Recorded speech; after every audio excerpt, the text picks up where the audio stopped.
மதிமுகம் நேயர்களுக்கு வணக்கம்.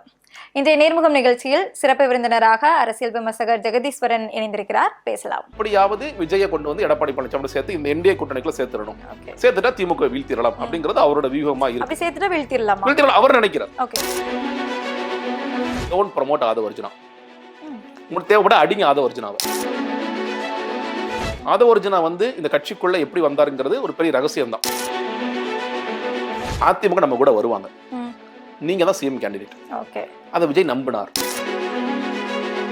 ஆதவ் வந்து திமுகவோட ஸ்லீப்பர்ஸ் எல்லாம் வேலை செஞ்சுட்டு இருக்காரு அப்படிங்கிற மாதிரி சொல்லிட்டு போறாரு. இதை எப்படி எடுத்துக்கிறது?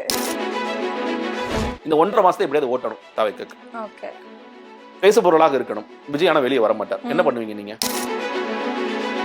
சின்னத்துல என்னென்ன கேட்கறாங்க? ஆட்டோ. ஏன் ஆட்டோ கேட்குறீங்க? வேட்டைக்காரங்களே அண்ணன் ஆட்டோ ஓட்டுனர். பேட். பைரவாலே அண்ணன் பேட் வச்சு அடிச்சார். கூட்டணிக்கு அழைக்கல, கூட்டணி பிச்சை எடுத்தாங்க. 15% வாங்கி இங்க வந்து சீட்ஸ் கன்வெர்ட்டபிலிட்டி நடக்குமா? தமிழ்நாடு நடக்காது.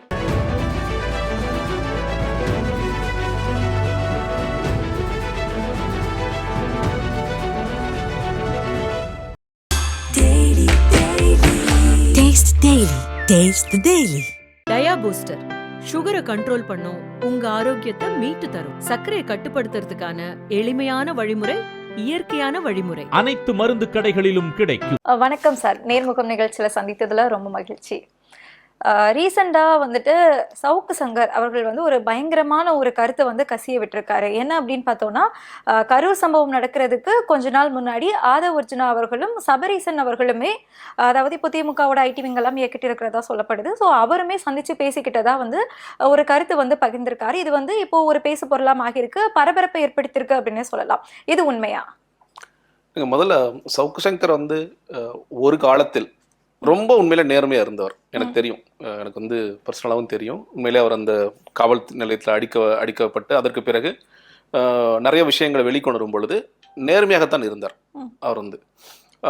அவர் வந்து இன்னொரு சமயம் நேர்மையாக இருந்து எப்படி காப்பாற்றப்பட்டார்னா, அரசியல் தொடர்புகள், அரசாங்கத்தில் இருக்கிற நல்லவர்கள், நம்மளால ஆனஸ்டாக வேலை செய்ய முடியலை, எனக்கு ஒரு ஆதங்கம் இருக்குது, என்னால் சில விஷயங்கள் செய்யணும்னு நினைக்கிறேன், செய்ய முடியல, அப்படி சவுக்கு மூலயமா சோர்சஸ் மூலயமா நம்ம சொல்லி அதை செய்ய வைக்கலாம், வெளியே கொண்டுடலான்ட்டு. அதனால அதிகாரிகளும் சரி, அரசாங்கத்தில் இருக்கிறவங்களும் சரி அவருக்கு பாதுகாப்பாகவும் இருந்தாங்க. இன்னைக்கு அதே சவுக்கு சங்கர் நேர்மையானவரான நிச்சயமா இல்லைன்னு அடிச்சு நான் எவ்வளவு ஸ்ட்ராங்கா நேர்மையானவர் சொல்லுவேனோ அதே அளவுக்கு அவர் நேர்மையானவரே இல்லை அப்படிங்கிற இடத்துக்கு வந்துட்டார். அவர் காம்ப்ரமைஸ் ஆயிட்டார். நிறைய அவர் வந்து காம்ப்ரமைஸ் ஆயிட்டாரு. இன்னும் சொல்ல போனா போன தேர்தலையே அவர் வந்து எடப்பாடி பழனிசாமி ஒர்க் பண்ண ஆரம்பிச்சிட்டார். எனக்கு தெரியும், நான் வந்து ஒரு இடத்துல அவர் பார்க்கிறேன். அவர் வந்து எப்படி எலெக்ஷன் ரிசல்ட்ஸ் வரும்னா தொங்கு சட்டசபை வரும்னு சொல்லி சொன்னார். எனக்கு புரியலையே அப்படின்னு. திமுக இருக்கு, அதிமுக இருக்கு, அதிமுக தான் பாஜக. சப்போஸ் பாஜக ஒரு 30 இடங்களை ஜெயிச்சவங்க, தொங்கு பாஜக அதில் தான் இருக்கு. 3வது அணியா எனக்கு வேற யாரும் எனக்கு தெரிஞ்சு இல்லை. நாம் தமிழர் இருந்தாலும் நாம் தமிழர் அவர் நிறைய சீட்ஸ் வாங்கி அவர் உடைச்சிருவாரா? இல்லை, ஒன்று திமுக சாலிடா ஜெயிக்கணும், இல்லை நீங்க எப்படி இருந்தாலும் ஒரு சீட் கூட 118 116 அப்படி ஈக்குவலா 117 117 சினிமாலாம் காமிக்கிற மாதிரி வரப்போதா அப்படி தெரியாது. பேசுறேன்னு பார்க்கும்போது அப்புறம் தான் புரிஞ்சுக்கிட்டே அவர் எடப்பாடி பழனிசாமி சுனில் அவர்கள் மூலியமா எடப்பாடி பழனிசாமி வேலை பார்த்துட்டு இருக்காரு அப்படின்னு தெரியுது. அதற்கு பிறகு அவர் வந்து கொஞ்ச நாட்கள், நீங்க வந்து ரொம்ப ஆரம்பத்துல திமுக ஆட்சி அமைந்தவுடன் திமுகவிற்கு ஆதரவாக சில விஷயங்கள்லாம் பேசிட்டு வந்தார். இன்னொன்னு, நீங்க எடப்பாடி பழனிசாமி அவர்கள் குறித்து ஒரு காலத்தில் இந்த தூத்துக்குடி துப்பாக்கி சூழல் எழுதும்போது அவரோட நெரேட்டிவ் எப்படி இருக்குன்னா, எடப்பாடி பழனிசாமி ஒண்ணுமே தெரியாது, அவர் அரசியல்வாதிக்கு லாயக்கே இல்லாத. இன்னைக்கு பதிவுகள்லாம் இருக்கு, அரசியல்வாதிக்கு லாயக்கே இல்லைங்க அவரு. அவர் வந்து பாத்தீங்கன்னா ஒருத்தர்கிட்ட போய் கேட்கறாங்க, எப்படிங்க திருடுறன்னு சொல்லி கேட்கறாரு, அவங்க சொல்லி கொடுக்குறாங்க, இது மாதிரிலாம் எழுதுவாரு. அவருக்கு எதுவுமே அட்மினிஸ்ட்ரேட்டிவ்னா என்னன்னே தெரியாது. இன்னைக்கு எப்படி வந்து ஒருத்தரை பத்தி ஒரு நெரேட்டிவ் கொடுக்குறோம், ஒண்ணுமே தெரியாது. அவர் அரசியல்வாதிக்கு லாயக்கு இல்லாதவர், அரசாங்கம் அவரெல்லாம் பாருங்க முதலமைச்சர் ஆயிட்டாரு அப்படின்னு பேசிட்டு இருந்த அதே சவுக்கு சங்கர் அதற்கு பிறகு 2021 தேர்தல் ஆட்சி மாற்றம் ஏற்பட்ட உடனே திமுக சாதகமா சில விஷயங்கள் செஞ்சுட்டே இருக்காரு. அப்புறம் திமுக தான் எதிர்பார்த்தாருன்னு தெரியல. ஏன்னா திமுக வந்து ஒரு விஷயம் பண்ணாங்க, யாரெல்லாம் திமுக ஆட்சி அமைவதற்கு காரணமாக இருந்தார்களோ, நேரடியாகவோ மறைமுக காரணமாக இருந்தார்களோ எல்லாத்தையும் கூப்பிட்டு எல்லாருக்கும் ஒரு பொறுப்பு ஏதாவது போட்டு விட்டாங்க. சவுக்கு சங்கரும் ஏதாவது எதிர்பார்த்திருக்கலாம், நடக்கல. அதுக்கு பிறகு தான் அப்படி ட்ரெண்ட் மாறுது. அவர் வந்து எடப்பாடி பழனிசாமி மாதிரி ஒரு சூப்பர் முதலமைச்சரே கிடையாது அப்படிங்கிற மாதிரி ஒரு நெரேட்டிவா உருவாக்குறார். இன்னைக்கு வரைக்கும் அவர் வந்து அந்த லைன்ல ரொம்ப ஸ்ட்ராங், ஒரு லைன்ல ரொம்ப ஸ்ட்ராங்கா இருக்காரு. மற்ற லைன் எல்லாம் வந்து டெய்லி மாறிட்டே இருக்கும். இன்னைக்கு ஒண்ணு பேசுவார், நாளைக்கு ஒண்ணு பேசுவார். சில பேர்லாம் வந்து ட்ரோல் பண்ணும்போது, ஓ பேக்கேஜ் அண்ணனுக்கு பேக்கேஜ் பண்ணி ரீசார்ஜ் பண்ணி விடுங்க, வாடகை ரீசார்ஜ் பண்ணி விடுங்கன்னு சொல்றாங்க. சில பேர் அப்பெல்லாம் போயிட்டு இருக்கு. ஆனா ஒரு விஷயத்துல கன்சிஸ்டன்டா இருக்காருன்னா எடப்பாடி பழனிசாமிக்கு அவர் கன்சிஸ்டன்டா இருக்காரு. இன்னொரு தகவல் என்னன்னா, சவுக்கு சங்கரே வந்து ஒரு கேண்டிடேட்டாவும் ஆகலாம் ஓ. ஏடிஎம்கே கேண்டிடேட்டை கூட ஆக்கலாம். ஒரு Okay. தொகுதி கூட சொல்றாங்க, அந்த ஸ்ரீபெரும்புதூர்ல நிற்கலாம் அப்படிங்கிற அளவுக்குலாம் சொல்றாங்க. ஏன்னா பரந்தூர் அவர் போனதுக்கு அதெல்லாம் காரணம் இருக்கு, அதில் போய் நிறைய பேசினதுல காரணம் இருக்கு, இப்படிலாம் இருக்கு. ஸோ அந்த லைன்ல கன்சிஸ்டண்டா இருக்காரு. ஆனா அந்த லைன் வந்து வெற்றி பெறுமா? அதுல என்ன கேட்டீங்கன்னா, சவுக்கு சங்கர் அவர்கள் எடப்பாடி பழனிசாமிக்கு ஆதரவாக இருந்தாலும் அவங்கள முதல்ல சவுக்கு சங்கரை பயன்படுத்தி கொண்டிருந்த நீங்க வந்து ராஜ் சத்யனோ இல்ல மற்ற ஐடி விங்கோ இன்னும் சவுக்கு சங்கர் ஆதரவாக இல்ல. அது ஒரு எதிர்நிலைப்பாடு வருது. சொல்ல போனா நிறைய பேர் பேசாத விஷயம், அதிமுக நிறைய கோஷ்டி பூசல் இருக்கு. இவர் இந்த சத்தியன் ஒருத்தர், அந்த சத்தியன் ஒருத்தர், பேசப்படாதது இல்ல சார், வெளிப்படையாவே வெளிப்படை தெரியும். பட் ரொம்ப சொல்றேன், காங்கிரஸ்ல இவ்வளவு கோஷ்டி பூசல் இருக்கு, அதே மாதிரி இந்த கோஷ்டிகள் இருக்கு, நிறைய கோஷ்டிகள் இருக்கு. அதுல ஒரு கோஷ்டிக்கு சவுக்கு பிடிக்கும், ஒரு கோஷ்டிக்கு சவுக்கு பிடிக்காது. ஒரு கோஷ்டி சவுக்கு வந்து அமௌண்ட் கொடுத்து வேலை செய்யு சொல்லுவாங்க, ஒருத்தர் வேலை கொடுத்து அந்த மாதிரி பண்ணுவாங்க. பட் அவருக்கு ஒரு லைன் என்ன கேட்டீங்கன்னா, திமுக வீழ்த்தணும், திமுக வீழ்த்துவதற்கு சரியான தலைவராக அதிமுக தான் இருக்கும் அப்படிங்கிற ஒரு லைன்ல மட்டும் கன்சிஸ்டண்டா இருக்கு. அதற்கு என்னென்னலாம் செய்யலாம்? ஓகே, ஃபர்ஸ்ட் அவர் என்ன பாஜக வரக்கூடாதுன்னு நினைக்கிறாரு, வேற வழியில பாஜக வந்துருச்சு. அப்ப இந்த கூட்டணிக்குள்ள எப்படியாவது விஜய் கொண்டு வந்து கோத்து விட்டுறணுங்கிறது அவருடைய ஆசையாக இருக்கிறது. அதனால என்ன பண்றாரு, விஜய்க்காக இறங்கி, விஜய் பாருங்க எவ்வளவு பெரிய மாபெரும் தலைவர், முன்னாடி வந்து விஜய் வந்து எதிர்த்து தானே பேசிட்டு பேசுறாரு. நீங்க ஒரு காலத்துல உங்களுக்கு ஞாபகம் இருக்கும், அவர் ஒரு போஸ்ட் போட்டாரு, அவர் சிகரெட் பிடிச்சிட்டு வெளியே வந்து உனக்கு எனக்கு தான் போட்டியே அப்படின்னு ஒரு போஸ்ட் போறாரு. அன்னைக்கு வந்து விஜயோடைய ரசிகர்களா இருக்கிறவங்களா அன்னைக்கு இன்னைக்கு எப்படி கொச்சையா பேசுறாங்களோ அதே மாதிரி சவுக்கு சங்கர் பேசுறாங்க. கரூர் சம்பவத்துல கூட அப்படிதான் பேசுறாரு. அதற்கு பிறகு நீங்க பாத்தீங்கன்னா விஜயோடைய இந்த பயணம் டிராவல், அதுக்கு முன்னாடி விஜய் வந்தது எல்லாமே அவர் என்ன எப்படியாவது எடப்பாடி பழனிசாமி கொண்டு விஜய் சேர்த்து விட்டுட்டோம்னா நமக்கு வந்து சரியாக இருக்கும் அப்படின்னு சொல்லிட்டு ஒரு நாள் என்ன பேசுறாரு. ஜான் ஆரோக்கியசாமி மாதிரி பயங்கரமான ஸ்ட்ராட்டஜிஸ்டே கிடையாது உலகத்திலேயே. இன்னும் சொல்ல போனா ஜோ பைடனுக்கோ இல்ல வந்து ட்ரம்ப்புக்கோ கூட ஆலோசனை சொல்லக்கூடிய அளவுக்கு அறிவாளி அப்படின்னு பேசுறாரு. அடுத்த நாள் ஜான் ஆரோக்கிய சொல்ல ஒரு மனுஷனாங்க, அவனுக்கு என்னங்க ஸ்ட்ராட்டஜி தெரியும் அப்படிங்கிறாரு. ஒரு நாள் ஆதவர்ஜனா பத்தி புகழ்ந்து பேசுறாரு. ஆதவர்ஜனா அவருக்கே வந்து பெரிய குழப்பத்துல இருக்காரு. ஏன்னா அவருடைய நோக்கம் என்பது எப்படியாவது விஜயை கொண்டு வந்து எடப்பாடி பழனிசாமி சேர்த்து இந்த என்டிஏ கூட்டணிக்குள்ள சேர்த்துடணும், சேர்த்துட்டா திமுக வீழ்த்திடலாம் அப்படிங்கிறது அவரோட வியூகமா இருக்கு. அவர் நினைக்கிறார், அவர் வீழ்த்துமாங்கிறது அவர் நினைக்கிறாரு. இந்த நரேட்டிவ் நம்ம கொண்டு போல ஒரு வெற்றி கூட்டணின்னு சொல்லலாம் அப்படிங்கிற அளவுக்கு கடுமையான முயற்சிகளை மேற்கொண்டுட்டே இருக்கார். இப்ப இதுல வந்து அவர் என்னன்னா யாரெல்லாம் பாதகமாக இருக்கக்கூடியும் அப்படின்னு பார்க்கும் பொழுது, இது இந்த கூட்டணிக்கு ஜான் ஆரோக்கியசாமி சில நேரம் இல்ல என்டிஏக்குள்ள நம்ம பாஜக இருக்கிறதுனால நம்ம போக முடியாது அப்படிங்கிறது அவரோட நெரேட்டிவா இருக்கு. உண்மையிலே ஆதவர்ஜனா யாருக்கா வேலை செய்யறாங்க பெரிய குழப்பம் எனக்கே இருக்கு. ஏன்னா நீங்க ரொம்ப ஆரம்பத்துல என்ன சொல்ல போறது, எல்லோருக்குமான தலைவர் அம்பேத்கருடைய வெளியீட்டு விழால தான் முதலாக தமிழக வெற்றி கழகத்துக்கும் ஆதவர்ஜனுக்கும் நேரடி தொடர்பு வருது. இன்னும் சொல்ல போனா விஜய்க்கு அப்பொழுதுதான் ஆதவர்ஜனா யாருன்னு தெரியும். நான் இன்னொன்னு சொல்றேன், அந்த மீட்டிங் முடிஞ்சதுக்கு அப்புறம் தான் ஆதவர்ஜனா மார்ட்டினோட மருமகனே விஜய்க்கு தெரியும். அது மாதிரி யாரும் கூட தெரியாது, யாருன்னே தெரியாது. விஜய் விகடன் கூப்பிடுறாங்க, நான் ஓகே உட்கார்றேன், இதை ஆர்கனைஸ் பண்ற யார் ஆதவர்ஜனா யாரோ பண்றாங்க, அவருக்கு ஆதவர்ஜனா யாரும் தெரியாது. நீங்க வந்து இப்போ நீங்க பல கட்சிகள் இருக்கிற இரண்டாம் கட்ட தலைவர்கள் விஜய் கேட்டீங்கன்னா யாருன்னே தெரியாது அவருக்கு. அப்படியா கூகுள் பண்ணுங்கன்னு சொல்லுவார். கூகுள் பண்ணி பார்த்துட்டு ஓகே அப்படி இருக்காங்களா, ஏன்னா அவர் பெரிய அரசியல் இதெல்லாம் இல்லை இல்லையா. ஸோ ஆதவர்ஜனா யாருன்னே தெரியாது. அந்த மீட்டிங் முடியுது. மீட்டிங் முடிஞ்சதுக்கு அப்புறம் நிறைய நீங்க ட்ரெண்ட் என்ன வருதுன்னா, அந்த கட்சியுடைய பொருளாளர் வெங்கட்ராமன் நீக்கப்பட்டு ஆதவர்ஜனா பொருளாளர் ஆகிறாரா, புதிய பொருளாளர் ஆகிறா ஆதவர்ஜனா, பொதுச் செயலாளர் ஆகிறாரா ஆதவர்ஜனா, இப்படி நிறைய கதைகள் போயிட்டே இருக்கு. அப்ப நான் கட்சிக்குள்ள இருக்கேன், அந்த சமயத்த கட்சிக்குள்ள இருக்கேன், கட்சி ஆதரிச்சு பேசிட்டு செய்தி தொடர்பாளர். அப்ப எங்களுக்கு ஒரு இன்ஸ்ட்ரக்ஷன் வருது, டோன்ட் ப்ரமோட் ஆதவர்ஜனா, உங்களுக்கு தேவைப்பட அடிங்க ஆதவர்ஜனாவை. ஜானகிசாமி தான் சொல்றாரு. ஜானகிசாமி எல்லா ஐடி விங்கும் ஒரு மெசேஜ் அனுப்புறாரு. ஐடி விங்ல இருக்கு, அதாவது நேரடியாக அனுப்ப மாட்டாரு, சில ஆட்கள் முன்னாடி சொல்லிருக்கேன், சில புரோக்கர்ஸ் மூலமா ஒரு அனுப்புவாரு. செய்தி தொடர்பாளருக்கு நேரடியாக டோன்ட் ப்ரமோட் ஆதவர்ஜனா, நம்ம வந்து தலைவர் பேசுற கண்டென்ட் தான் நீங்க ப்ரமோட் பண்ணணுமே தவிர ஆதவர்ஜனா ப்ரமோட்டே பண்ணாதீங்க. ஆனா இதுக்கு முன்னாடியே ஆக்சுவலி ஜான் ஆரோக்கியசாமி என்ன பேசியிருக்காரு, ஆதவர்ஜனா இப்படியே நீங்க கட்சிக்குள்ள உங்களை கொண்டு வர்றேன், பொருளாளர் வேணா தூக்கி அந்த பொசிஷன் கூட கொண்டு வரேன்னு சொல்லி ப்ராமிஸ் பண்றாரு. அந்த ப்ராமிஸ்ல தான் ஆதவர்ஜனா வந்து பிசிக்கள தற்காலிகமாக நீக்கப்பட்ட ஆதவர்ஜனா அவசரமாக நான் வேலையை விட்டுட்டு வந்துடுறேன், எனக்கு வேண்டாம் அப்படிங்கிற அளவுக்கு வர்றாரு. ஜானை நம்பி இறங்கி வர்றாரு. ஆனா ஜான் கவுக்குறாரு. அவர் எங்கள்கிட்ட என்ன சொல்றாரு, அவரை வந்து நீங்க அடிங்க, ஆதவர்ஜனாவை அடிச்சு காலி பண்ணுங்கிற அளவுக்கு போறாங்க. இதெல்லாமே ஒரு பக்கம் நடந்துகிட்டே இருக்கு. அதற்கு பிறகு எல்லாருக்குமே ஆச்சரியம், எப்படி வந்து ஆதவர்ஜனா உள்ள வந்தார், ஆதவர்ஜனா வந்து இந்த கட்சிக்குள்ள எப்படி வந்தாருங்கிறது ஒரு பெரிய ரகசியம் தான். உண்மையிலே தெரியாது யாருக்கு எப்படி வந்தாரு. ஏன்னா ஜான் ஆரோக்கியசாமி ரூட்ல வந்தாரா, இல்ல அவருடைய ஃப்ரெண்ட்ஸ், ரொம்ப க்ளோஸ் ஃப்ரெண்ட்ஸ் ஒரு 4-5 பேர் இருக்காங்க, அந்த ஃப்ரெண்ட்ஸ் மூலமா, ஏன்னா அவங்க ரெட்டின்னு ஒருத்தர் இருக்காரு நினைக்கிறேன், அவர் மூலமா ஆதவர்ஜனா வந்தாரா இல்ல வேற கனெக்ஷன்ஸ் மூலமா வந்தாரா அப்படிங்கிறது இன்னைக்கு வரைக்கும் மர்மம். ஏன்னா முதல் நாள் வந்து விஓசியோட சைன் ஆகுது, வாய்ஸ் ஆஃப் காமன்ஸோட சைன் ஆகுது, நாங்க வந்து ஸ்ட்ராட்டஜி ஒர்க் பண்றோங்கிற அளவுக்கு தான் வெளியே வருது. ஆதவர்ஜனா வந்து தேர்தல் மேலாண்மை பொதுச் செயலாளர் ஆகிறார். இன்னும் சொல்ல போனா அந்த பொதுச்செயலாளர் பொறுப்பெல்லாம் வந்து அவ்வளவு ஈஸியாக புஷியானந்த் கொடுத்துட மாட்டார், ஏற்கனவே பேசியிருக்கோம். அப்படி இருக்கும் பொழுது அவருக்கு முதல் சொல்லப்பட்டது இணை பொதுச் செயலாளர் இல்ல வந்து விசிக்கள மாதிரி துணை பொதுச் செயலாளர் வாங்கிக்கணும். இல்ல நான் ஆனா வந்து பொதுச் செயலாளர் தான் ஆவேன் அப்படிங்கிறது எந்த கணக்குல வந்தார் அப்படிங்கிறது ஒரு கேள்வி இருக்கு. பட் ஆனா ஒரு விஷயம் என்னன்னு கேட்டீங்கன்னா, அவர் வந்து நான் பணம் கொடுக்குறேன், நான் 100 கோடி ரூபா கொடுக்குறேன் விஜய் சொல்றாரு. விஜய் வந்து இல்ல 100 கோடி ரூபா பணம் வேண்டாம், நீங்க வரப்போற எல்லா ஈவெண்ட்ஸும் நீங்க தான் செலவு பண்ணணும். ஓகே. கட்சியோட 2020 ஆமா, இது அதோட பெரிய பிளான். அவர் ரொம்ப ஸ்மார்ட்டா ஒர்க் பண்ணிட்டாரு பாருங்க. 100 கோடி வாங்கி நான் என்ன பண்றது, வாங்கி இது டாக்ஸ் கட்டி நான் காசு வாங்கினேன்னு வெளியே போய் இதெல்லாம் வேண்டாம். ஸோ அதுல இருந்து தான் நீங்க அடுத்ததாக அதை ஒரிஜினல் வந்து முதல் ஈவெண்ட் இஃப்தார் நோன்பு, அதுக்கு செலவு பண்றாரு. 2ஆம் ஆண்டு விழா, பொதுக்குழு கூட்டம், மதுரை மாநாடு, இப்ப நடக்கிற கட்சி நிகழ்ச்சிகள் எல்லாமே ஆதவ அர்ஜுனோட காசு தான். ஸோ அதுதான் வந்து ஆதவ அர்ஜுனா இப்படிதான் உள்ளே வரார். ஸோ அந்த ஆதவ அர்ஜுனா டிராவல் இருக்கு. ஆதவ அர்ஜுனா உள்ள வரும்பொழுது அப்ப நெரேட்டிவ் கேட்டீங்கன்னா அவர் வந்து விசிகவை பிரிச்சு கூட்டிட்டு வந்துருவாரு. இந்த கூட்டணி அவர் மனசுல சில பேர்ட்ட பேசிய கூட்டணி. எடப்பாடி பழனிசாமி முதலமைச்சர், விஜய் ஒரு துணை முதலமைச்சர், திருமாவளவன் ஒரு துணை முதலமைச்சர், சீமான் அவர்கள் ஒரு துணை முதலமைச்சர், 3 துணை முதலமைச்சர்கள். நம்ம இப்படி ஒரு மாடல் ஒர்க் அவுட் பண்ணலாம்.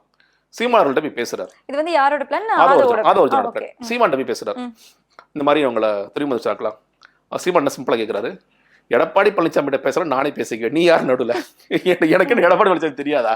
நான் எவ்வளவு க்ளோஸா இருக்கேன்னு எனக்கு தெரியும். நான் எல்லா அரசியல் தலைவர்களும் சீமான் நீ யாரு பண்ண நடுவில், நீ போப்ப ஓரமா போப்பான்னு அவர் அட்டி விட்டுறாரு. இந்த பிளான் ஒர்க் அவுட் பண்றாரு. திருமாவளவன்ட்டை பேசியிருக்கலாம், நீங்க வாங்க இப்படி உடைச்சிடலாம், உடைச்சா நம்ம வந்து ஒரு பெரிய மாற்றத்தை ஏற்படுத்திடலாம் நம்ம அப்படிங்கறதெல்லாம் அவருடைய ஆசையாக இருக்கிறது. ஆரம்ப கட்டத்தில் ஆதவ அர்ஜுனோட பிளான் இதுவாகத்தான் இருக்கிறது. ஆனா அதே ஆதவ அர்ஜுனா தான் கொஞ்ச நாள் கழிச்சு பிகே கூட்டிட்டு வரார். அப்ப ஆரம்பத்துல வந்து விஜய் வந்து துணை முதலமைச்சர் அப்படிங்கிற கேண்டிடேட்டா தான் இவரோட மனசுல இருக்கு. அது எந்த அளவுக்கு சொன்னாங்கன்னு தெரியாது. நீங்க அதாவதுங்க, ஜான் ஆரோக்கியசாமியே ஃபர்ஸ்ட் விஜய்கிட்ட சொன்னது, சார் அதிமுக நம்ம கூட வருவாங்க, நீங்க தான் சிஎம் கேண்டிடேட். அதை விஜய் நம்பினார். விஜய் எப்படி நம்பினாருன்னு தெரியல. விஜய் வந்து சிம்பிளா கேள்வி கேட்டுக்கணும், ஏப்பா எடப்பாடி பழனிசாமி வந்து ஓபிஎஸ் காலி பண்ணி, சசிகலாவை காலி பண்ணி, வரப்போற எல்லாத்தையும் காலி பண்ணி, பொதுக்குழு நடத்தி கோடி கணக்குல செலவு பண்ணி என்ன சிஎம் ஆகிறக்காயா இவ்வளவு செலவு பண்றாரு விஜய் கேட்டிருக்கணும். விஜய் தெரியாது. அதனால விஜய் என்ன நம்பிட்டார். ஏன்னா ஐயநாதன் ஐயா உள்ள போகும் பொழுது அவர்கிட்ட சொல்றாரு விஜய், என்ன சிஎம் எடப்பாடி ஏத்துக்குவார். எப்படிங்க முடியும்? ஐயநாதன் ஐயா தெரியும். ஐயநாதன் எப்படிங்க முடியும்? எப்படிங்க என்ன பேசுறீங்க நீங்க? இல்ல அப்படிதான் ஜான் சொல்றாரு. ஜானோட பிளான் என்னவா இருந்ததுன்னா, கொஞ்ச நாளைக்கு நம்ம இப்படி சொல்லுவோம், க்ளோசர் டு எலெக்ஷன் வரும்போது சார் முடியாது சார், நீங்க இந்த டெபுட்டி சிஎம் ஆயிடுங்க, ஆனா நல்லா சீட்ஸ் வாங்கிக்கலாம் சார், 80 சீட் வாங்கலாம், ஆட்சியில கூட பங்கு கேட்கலாம், நம்ம அந்த மாதிரி ஒன்று போயிடலாம் சார், இந்த ஒரு 4-5 வருஷம் மட்டும் நம்ம போறது சார், அடுத்து நீங்க தான், ஏன்னா அடுத்த பெரிய முகம் யாரும் அதிமுக இல்ல அப்படிங்கறதான் ஜானுடைய ஒரு நெரேட்டிவா இருந்தது. பட் ஆதவுக்கு தெரியும், ஆதவுக்கு வந்து இது நடக்காதுங்கிறதுனால ஆதவோட பிளான் என்னவா இருக்குன்னா, விஜய் ஒரு டெபுட்டி சிஎம், சீமானோட டெபுட்டி சிஎம், அண்ணன் திருமாவளவன் ஒரு டெபுட்டி சிஎம், எடப்பாடி தலைமையிலான ஆட்சி அப்படிங்கிறது அவருடைய பிளான் இருக்கு. இந்த பிளான் ஒர்க் அவுட் பண்றதுக்கு வராரு. பிசிக்கு ரொம்ப ஸ்ட்ராங்கா சொல்றாங்க ஒரு ஸ்டேஜ்ல, நீங்க வெளியும் போயாச்சு ஆதவ வருதுன்னா, இல்ல இந்த பிளான் ஒர்க் அவுட் ஆகுது தம்பி, நீங்க இந்தியா கூட்டணி ஸ்ட்ராங்கா இருக்கு, நீங்க கிளம்புங்க அப்படின்னு சொல்லிட்டாங்க. அது உடையுது. சீமான் சொல்ற, நீ யார் பண்ணி கிளம்பு அப்படின்னு சொல்லிட்டாரு. அப்போ அவருக்கு இருக்க ஒரே ஆப்ஷன் இதுதான். ஸோ இப்பயுமே அவருடைய ஒரு இந்த பொதுக்குழு கூட்டத்துல ரொம்ப பதட்டத்தோட பேசுறாரு. என்னைக்குன்னு கேட்டீங்கன்னா, என்டிஏக்குள்ள அதிமுக போயிருச்சு, அதுக்கு பிறகுதான் பொதுக்குழு கூட்டம், 2ஆம் ஆண்டு பொதுக்குழு கூட்டம் நடக்குது. எங்களை பார்த்து 45 சீட்டுக்கு வரக்கூடிய கட்சின்னு சொல்றாங்க, நாங்க அவ்வளவுதான் ஒர்த்தா அப்படி இப்படின்னு பதட்டத்துல நம்ம வளர்றாரு. அவருக்கு பெரிய ஷாக்கு, பாஜகவுக்கு அவங்க போனனால பெரிய ஷாக்கு, என்ன பண்றது ஒரே குழப்பமாக இருக்கு. ஸோ அவருக்கு வந்து இப்பயுமே ஆசை. இன்னைக்கு கூட நீங்க அங்க பேட்டி கொடுக்கும்போது, திமுக பாஜக தவிர்த்து வேற எந்த கட்சியோட இருந்தாலும் அரவணைப்போம் இன்னைக்கு சொல்றாங்க. நீங்க ஆக்சுவலா பாத்தீங்கன்னா, இப்ப என்டிஏக்குள்ள அதிமுக இருக்கு, இப்படி பேசுறதே முதல்ல முட்டாள்தனம். நீ என்ன சொல்றீங்க, உடச்சிட்டு வான்னு எடப்பாடி சொல்றீங்களா? அந்த நம்பிக்கையில அவங்க இன்னும் இருக்காங்க. இன்னும் இருக்காங்க. நீங்க அதனாலதான் எப்பயுமே அவங்களை அட்டாக் பண்ணதே கிடையாது. நான் இருக்கும்போது நான் கேட்டிருக்கேன், அட்டாக் பண்ணலாமா, ஃபர்ஸ்ட் அட்டாக் பண்ணுங்க, நாங்க அப்புறம் பிரதர் ரொம்ப அட்டாக் பண்ணாதீங்க. நான் என்ன ஒரு கேள்வி கேட்கறாங்க, திமுக ஊழல் நீங்க பேசுறீங்க, பாஜக ஊழல்னு பேசுறீங்க, அதிமுக ஊழலால் தண்டிக்கப்பட்ட தலைவரை கொண்ட கட்சி, அதை பத்தி ஏன் பேச மாட்டீங்கன்னு கேட்டீங்கன்னா, நீங்க வந்து தூத்துக்குடியில என்ன நடந்துச்சு தெரியுமா, அது சம்பந்தம் இல்லாம நீங்க பேசிட்டு இருக்கீங்க. நீங்க அது நான் கேட்கும்போது ஃபர்ஸ்ட் அடிக்காதீங்கன்னாங்க. நான் அப்புறம் தந்தியில ஒரு நிகழ்ச்சி நடந்துச்சு, அந்த தந்தியில வந்து நான் ஓப்பனிங் என்ன சொன்னேன், எடப்பாடி பழனிசாமி முதலமைச்சர் ஆக்கிறதுக்கு எங்க தலைவர் கட்சி ஆரம்பிச்சா நான் கேட்டேன். அதான் அவங்களை ரொம்ப ஹர்ட் பண்ணிடுச்சு. இல்ல அப்பெல்லாம் பேசாதீங்க, நம்ம வந்து அவங்க கூட கூட்டணி போவோம். சரி எப்படி என்ன கூட்டணி போவீங்க, என்ன கணக்கு நீ சொல்லுங்க. இல்ல நம்மள சிஎம் அவர் ஏத்துக்குவார். நான் அதான் சொன்னீங்க, விஜய் ஏமாத்துங்க, விஜய் ஏமாறுவார், நான் ஏமாற மாட்டேன், ஏட்டது கதையெல்லாம் சொல்லாதீங்க அப்படி சொன்னா அதெல்லாம் யோசிக்க ஆரம்பிச்சார். இவனோட நிறைய கேள்வி எல்லாம் கேட்கறான் அப்படின்ட்டு அவர் யோசிக்க ஆரம்பிச்சார். ஸோ ஜானோட பிளான் இதுவா இருந்தது. ஆதவுடைய எனக்கு தெரிஞ்சு வெளிப்படையான பிளான், மற்றவங்கள்ட்ட பேசுனது மூலியமாக பிளான். ஆதவுடைய லாங் டேர்ம் பிளான் என்னங்கிறதுல ஒரு குழப்பம் இருக்கு. ஏன்னா இதே ஆதவ் தான் பிகேவை கூட்டிட்டு வர்றார். பிகே கூட்டிட்டு வந்து பேச வைக்கிறாரு. அந்த 2ஆம் ஆண்டு விழா மேடையில முதற்கொண்டு பிகேவை ஏத்துறாங்க. பிகே வெளியே வந்து என்ன சொல்றாரு, தனிச்சு போனாலும் விஜய் ஜெயிச்சிருவாரு, அவர் அதிமுக கூட போகக்கூடாது. பிகே வந்து யாரோட வாய்ஸா இருக்காரு அப்படின்னு ஒரு கேள்வி எழுது. ஏன்னா பிகே ஃப்ரீ சர்வீஸ் பண்ணக்கூடிய ஆள் கிடையாது. ஒன்னு டைரக்டா எனக்கு கான்ட்ராக்ட் கொடு, நான் 300 கோடி 400 கோடி வாங்கிட்டு வேலை செய்யறேன், இல்ல மறைமுகமா வேலை செய்யறேன், அதுக்கு என்ன பண்ணணுமோ நீ பண்ணிடு, இதான் இருக்கணும். அப்படி இருக்கும் பொழுது ஆனா இதுல ஜானுக்கு ஒரு பிரச்சனை ஏற்பட்டுச்சு. மாதிரி பிகே வந்ததுலயே அவருக்கு பிடிக்கல. மீட்டிங்ஸ்லாம் நடக்குது, என்னமோ நடக்குது. ஒரு சமயத்தில் ஜான் வந்து கொஞ்சம் கொஞ்சமாக பிகே காலி பண்ணி வெளியே அனுப்புறாரு. ஸோ பிகே வந்து அஃபிஷியலாகவே எனக்கும் அந்த கட்சிக்கு எந்த தொடர்பும் இல்லை, நான் வெளியே போகிறேன் அப்படிங்கிற அளவுக்கு வந்துட்டார். சில வந்து ஆதவ் பிகே கொண்டிருந்ததுக்கான நோக்கம் தனியாக விஜய் நிற்க வச்சு ஓட்டை ஸ்பாயில் பண்ணணும். அப்போ ஒருவேளை டிஎம்கேயோட விங்காவே வேலை செய்கிறாரா, இல்லை அவருக்கு லாங் டேர்ம்ல இந்த மாதிரி பேசி பேசி ஒரு நெரேட்டிவா அது அதிமுக உள்ள வந்துடும் நினைச்சாரா அப்படிங்கிறதுல எனக்கு உண்மையிலே தெரியல. பட் ஆனால் உண்மையிலேயே ஆதவ் வந்து யாருக்கும் வேலை செய்கிறாங்கிறதுல எனக்கு அவர் வந்து அவருடைய நோக்கம் என்பது ஏதோ ஒரு நோக்கத்தை தான் வேலை செய்கிறார், தாவேக்காக வேலை செய்யல நிச்சயமா கிடையாது. அதுல வந்து நான் தெளிவா இருக்கேன், அது கிடையாது. இன்னொன்னு ஆதவ் ஏன் செலவு பண்றாரு? ரொம்ப சிம்பிளா யோசிச்சு பாருங்களேன். உங்கள்கிட்ட 100 கோடி இருக்கு, நீ சேரிட்டி பண்ணுவீங்களா? நீங்க 100 கோடி பண்ணுவீங்களா? பண்ண மாட்டீங்க. சரி 10 லட்சம் கேட்கறாரு, எடுத்து கொடுப்பா சேரிட்டி பண்றேன். ஒருத்தர் 100 கோடி வந்து அரசியல்ல இருக்கிற, இன்னும் சொல்ல போனா அவங்க மாமனார் வந்து லாட்டரி பிசினஸ் பண்ணிட்டு இருக்கிற குடும்பமே, அரசியல் பிசினஸ் பண்ண குடும்பத்துல இருக்க எல்லாரும் ஒரு கட்சியில இருப்பாங்க. அவங்க மனைவி வந்து எனக்கு தெரிஞ்சு ஐஜேகேல இருக்காங்கன்னு நினைக்கிறேன், லீமா ரோஸ் ஜெயிஜர் இருக்காங்க. ஒரு பையன் பாஜகல இருக்காரு, இவர் வந்து தாவேக்கல இருக்காரு, இன்னொரு பையன் தமிழ் தேசிய இதுல இருக்காரு. ஸோ அவருக்கு என்னன்னா யாருடைய ஆட்சி வந்தாலும் நம்ம லாட்டரி பிசினஸ்க்கு பிரச்சனை இருக்கும், அதுதான் அவங்களுடைய நோக்கமாக இருக்கிறது. அப்படிதான் அவங்க செயல்பட்டு இருக்காங்க. அப்படிப்பட்டவர் 100 கோடி ஏன் செலவு பண்றாரு? எதுவுமே ஒர்க் அவுட் ஆகல. அதிமுக கூட போல, திமுகவோட பி டீமா இல்லை, எதுவுமே தனிச்சு நம்ம நிக்கிறோம். என்ன நடக்கும்? ஆதவ் என்ன கனெக்ட் பண்ணிக்கலாம், ஒரு 8% 10% கூட வைங்களேன். நிறைய பேர் நிறைய ப்ரொஜெக்ஷன்ஸ் கொடுக்குறாங்க. 10% ஓட்டு வந்துருச்சுன்னா தமிழ்நாட்டு பொறுத்தவரைக்கும் 1000 கோடி பிசினஸ். 5% ஓட்டு வச்சு 500 கோடி பிசினஸ் ஒருத்தர் பண்றாரு நம்ம பார்த்துட்டு இருக்கோம். அப்பாவும் பையனும் பிரிஞ்சிருந்தாலும் 500 கோடி பிசினஸ் அது நடந்துட்டே தான் இருக்கு. யார் கூட போனாலும் சரி அது பிசினஸ் நடக்கும். அப்ப வெளிப்படையா இன்னைக்கு எல்லாம் பேசிட்டு இருக்கோம். அப்ப இது 1000 கோடி பிசினஸ் அப்படிங்கிற ஒரு ஆங்கிளும் அவர்கிட்ட இருக்கு. பட் ஆனா நிச்சயமாக அவர் தாவேக்கு ரொம்ப சின்சியரா வேலை செய்யறாரு, இல்ல விஜய் வந்து முதலமைச்சராக வேலை செய்யறாரு? கண்டிப்பா கிடையாது. ரொம்ப ஆரம்ப காலத்துல அவர் வந்து ஒரு சில பேட்டிகளுக்கு போகும்போது என்ன சொல்றாரு, தெரியாதனமா அவர்கிட்ட வந்து மாட்டிக்கிட்டேன், ஒழுங்கா அண்ணன் கூட தான் எம்எல்ஏ ஆக்கியிருப்பாரு. திருமாவளவன் வந்து ஆகியிருப்பாரா இல்லையா? எம்பி ஆக்குறதுக்கே ரொம்ப முயற்சி பண்ணாங்க, எம்பி சீட் வாங்குறதுக்காக ரொம்ப முயற்சி பண்ணாங்க. அது நடக்காத போது நீ எம்எல்ஏ ஆகிட்டு கண்டிப்பா ஆயிருக்கலாம். அவருக்கு நீங்க வந்து எப்படி விஜய் அவர்களுக்கு உதயநிதி கூட சில பிரச்சனைகள் அப்படின்னு ஈகோ பிரச்சனைகள் இருக்கும், அதே மாதிரி எனக்கு பிசினஸ்ல சில பிரச்சனைகள் இருக்குன்னு ஒரு வருஷமும் சொல்றாங்க. ஸோ அதனால வந்து திமுக நான் வீழ்த்தணும் அப்படின்னு ஒரு சில நேரங்களில் பேசுறதும் இருக்கு. பட் அது எல்லாரும் கூடயும் ஒரு பிரச்சனை இருக்கா, அந்த ஃபேமிலியில் இருக்க ஃபர்ஸ்ட் ஃபேமிலியில் இருக்க எல்லாரும் கூடயும் பிரச்சனை இருக்கா, அந்த சில கேள்விகள் எல்லாம் இருக்கு. ஒட்டுமொத்தத்தில் ஆதவ் அர்ஜுனா வந்து ரொம்ப சின்சியரா விஜய் முதலமைச்சராக்கணும், தமிழக வெற்றி கழகத்தை ஆட்சி கொண்டு வரணும், அதெல்லாம் கிடையாது. அவருக்கு நோக்கங்கள் நிச்சயமாக இருக்கிறது, அதுல எந்த மாற்று கருத்தும் இல்லை. ஆனா அதில் சவுக்கு சங்கர் சொல்ற மாதிரி கொஞ்ச நாளைக்கு முன்னாடி அவங்க பேசுறாங்க இவங்க பேசுறாங்க அப்படிங்கறத நம்ம ஃபேஸ் வேல்யூ எடுத்துக்க முடியாது. சவுக்கு சங்கர் இன்னைக்கு நாளைக்கு அடுத்த நாள் அவரே என்ன பேசுவாரு, அப்பெல்லாம் நடக்கவே இல்லை, யாருங்க சொன்னா அதெல்லாம் அப்படின்னு கேட்பாரு. நீ தான்ப்பா சொன்ன, யாருங்க சொன்னு கேட்பாரு. ஸோ அவருடைய பேச்சு நம்ம எடுத்துக்க வேண்டிய அவசியம் இல்லை. பட் ஆதவ் அர்ஜுனா கண்டிப்பாக தாவேக்கு ஒரு சரியான நபரான்னு கேட்டீங்கன்னா நிச்சயமாக இல்லை. அதே மாதிரி தான் சார். இப்போ நீங்க சொன்னதை தான் வந்து அவரோட மச்சான் அவருமே சொல்லியிருக்காங்க, மனைவியோட தம்பி அவருமே சொல்லியிருக்காங்க பேட்டிகள்ல. இப்ப திடீர்னு வராரு, அவர் வந்து பாஜகவோட ஆதரவாளராக இருக்காரு. ஸோ அவர் வந்து திடீர்னு வந்துட்டு ஆதவ் வந்து திமுகவோட ஸ்லீப்பர்ஸ் எல்லாம் வேலை செஞ்சுட்டு இருக்காரு அப்படிங்கிற மாதிரி சொல்லிட்டு போறாரு. இதை எப்படி எடுத்துக்கிறது? இல்லைங்க, இப்போ சார்லஸ்க்கு வந்து இந்த கூட்டணிக்குள்ள விஜய் வருவது சரியாக இருக்கும். ஏன்னா மாநாடு போதும் சார்லஸ் வந்து ஒரு பதிவு எழுதினார் நினைக்கிறேன், விஜய் வாழ்த்தி ஒரு பதிவு எழுதினார். எப்படியாவது கொண்டு வாங்க, இந்தியாக்குள்ள கொண்டு வரதான் சரியாக இருக்கும்னு பார்க்கிறார். இப்போ ஆதவ் அர்ஜுனாவிற்கு அதில் ஏற்பு இருக்கா பாஜகக்குள்ள? நீங்க ஒரு விஷயத்துல நீங்க வந்து ஆதவ் அர்ஜுனா ஜான் ஆரோக்கியசாமியெல்லாம் உடன்படுறாங்கன்னா நம்ம பாஜக போக வேண்டாம், பாஜக போனா ஃபியூச்சரே கிடையாது நமக்கு அப்படிங்கிற ஒரு லைன் எடுக்கிறாங்க. இப்போ சார்லஸ் பாஜகல இருந்து பேசுகின்ற சார்லஸுக்கு எப்படியாவது இந்த கூட்டணிகளை கொண்டு வந்தீங்கன்னா நம்ம ஒரு வின்னிங் கூட்டணியா மாத்தலாம் அப்படிங்கறது ஒரு நெரேட்டிவ் மாத்தலாம் அப்படிங்கிற ஒரு இது இருக்கு. அப்ப அதற்கான முயற்சிகளை நீங்க மேற்கொள்ளணும். அப்ப நீங்க ஆதவ் அர்ஜுனா வந்து அவரோட நோக்கம் என்னன்னு கேள்வி எழுப்பதன் மூலியமாக நீங்க உள்ள கொண்டு வரலாம்.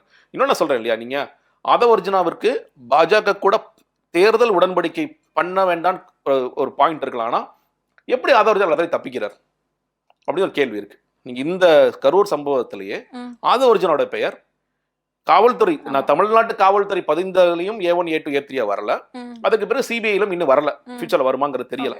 அவருக்கு அப்ப அதான் சொல்றாங்க, அந்த பொலிட்டிக்கல் கனெக்ஷன்ஸை பயன்படுத்தி தான் எப்படி தப்பி போறது ரொம்ப தெளிவா இருக்காரு. நீங்க ஆதவ் அர்ஜுனா 16 நாட்களுக்கு நாங்க பேச மாட்டோம் சொல்லி சொன்னார். ஆனா 16 நாள் எங்க இருந்தார்? டெராடன்ல போய் பாஸ்கெட் பால் விளையாடுறதுக்கு போனாரு, அங்க டோர்னமெண்ட்டுக்கு போனாரு. அதற்கு பிறகு அவசரமா ஏன் டெல்லி போனார்? டெல்லியில போய் ஆதவ் அர்ஜுனா என்ன பண்ணார், யாரை பார்த்தார், அவரோட பேர் எப்படி இதுல இருந்து வெளியே வருகிறது, இல்ல அவரோட பேர் எப்படி சேர்க்கப்படாமல் போகிறது, ஏன் அவர் மேல எந்த கேள்விகளும் இல்லை? அப்போ தன்னுடைய பொலிட்டிக்கல் கனெக்ஷன்ஸை பயன்படுத்தி என்ன விஷயங்களை செய்யணுமோ தான் எப்படி தப்பிக்கிறது, தனிப்பட்ட முறையில் தான் எப்படி தப்பிக்கிறது சுயநலமும் அவர்கிட்ட இருக்கு. ஒட்டுமொத்தமாக இந்த கட்சியை வந்து நம்ம என்ன செய்யணும் அப்படிங்கிற ஒரு பார்வையும் அவர்கிட்ட இருக்கு. இல்ல இப்போ இந்த சார்லஸ் சொல்றதுமே வந்து சரியா தானே இருக்கு. யாதவ் அவர்கள் வந்து பொதுக்கூட்டத்துல பேசும்போது என்ன சொல்றாரு அப்படின்னா, கலைஞர் கைது அப்போ வந்து ஸ்டாலின் வந்து ஓடி போயிடுறாரு அப்படிங்கிறாரு. அது ஆரம்பத்துல பார்க்கும்போது நமக்கு குற்றச்சாட்டு மாதிரி தான் இருந்தது. ஆனா அதுதான் அதுக்கப்புறமா தெரியுது இது வந்து ஸ்டாலினை வந்து ஒரு பயங்கரமான பிம்பத்தை ஏற்படுத்துறதுக்கான ஒரு முயற்சியா அப்படிங்கிற மாதிரியான சந்தேகமும் இருக்கு இல்லையா? அப்ப இவர் வந்து ஒருவேளை ஸ்லீப்பர்ஸ் எல்லாம் இருப்பாரோ அப்படிங்கிற ஒரு சந்தேகமும் வருது. கண்டிப்பா இருக்குங்க. அதான் நான் சொல்றேன் இல்லையா, நீங்க வந்து ஆதவர்ஜுனா அந்த பேச்சின் மூலியமாக யாருக்கு அதிகமான பாதிப்பை ஏற்படுத்தினார் அப்படின்னு விஜய்க்கு தான் பாதிப்பை ஏற்படுத்தினார். எல்லாருமே வந்து அப்பா என்ன பேசிட்டு இருக்காரு அவரு, கட்சியை முடிச்சுட்டு போயிடலாம் முடிச்சுட்டு போயிடலாம் தான் பேசுறாரு. ஆமா, முடிஞ்சா என் தலைவனை கை வச்சு பார்க்கலாம் அப்படின்னு நான் பாட்டு சவனே உட்காந்துட்டு இருக்கேன். என்ன வந்து கை வைக்க வேண்டும், எதுக்கு நான் கை வைக்கணும், பேசாம இருறாங்கிற மாதிரி தான் அவரை யோசிச்சிருப்பாரு. அவர் வந்து அதுவும் இல்லாம கல்லூரி மாணவர்கள்லாம் வெளியே ஓடி வர்றாங்க, என் தலைவன் எங்களுக்கு ரவுடித்தனம் தெரியும், நாங்களும் ரவுடித்தனம் பண்ணுவோம். இந்த பேச்சுக்கள் எல்லாமே எந்த அடிப்படையில் வருதுன்னு கேட்டீங்கன்னா, இது வந்து விஜய்க்கு ஏதோ செய்யறாரு, இவர் சூனிய வைக்கிறக்கான வேலைகள் தான் பார்த்துட்டு இருக்காரு தான் அவரோட பார்வையாக இருக்கின்றது. இந்த பேச்சு முழுக்கவே இவ்வளவு தூரம் பேச வேண்டிய அவசியம் என்ன? இன்னொன்னு, நீங்க எப்பொழுதுமே அந்த கட்சியில் யார் என்ன பேசுகிறாருங்கிறது ஜானோட அப்ரூவல் இல்லாமல் நடக்கவே நடக்காது. நீங்க வந்து அந்த அம்பேத்கர் வெளியீட்டு விழால ஆதவர்ஜுனா கட்சியோட பொறுப்பாளரே கிடையாது, அவர் வெளியே இருந்தா பேசுறது. சொல்ல போனா விசிகல் அப்பயும் இருக்காரு. அது பேசுறதுக்கு அப்புறம் தான் நீக்கம்லாம் இடைநீக்கம்லாம் பண்றாங்க. ஸோ அன்னைக்கு ஃப்ரீ ஹேண்ட் ஆதவர்ஜுனா பேசலாம், யாரும் கேட்கப்படுறது கிடையாது. கட்சிக்குள்ள வந்த பிறகு ஆதவர்ஜுனா எது பேசணும் எது, நான் சொல்றது 2ஆம் ஆண்டு விழா. 2ஆம் ஆண்டு விழா இவர் எடுத்த இஃப்தார் நோன்புக்கு அடுத்ததாக பேசக்கூடிய மேடை என்பது 2ஆம் ஆண்டு விழா. 2ஆம் ஆண்டு விழா ஸ்கிரிப்டோட வராரு. ஜான் சொல்ல நீங்க பேசக்கூடாதுங்க. ஏங்க பேசக்கூடாது? இங்க வந்து எப்பொழுதுமே விஜய்ங்கிற முகம் தான் வெளியே தெரியும். ஆதவர்ஜுனா யாருமே வேற யாரும் தெரியக்கூடாது.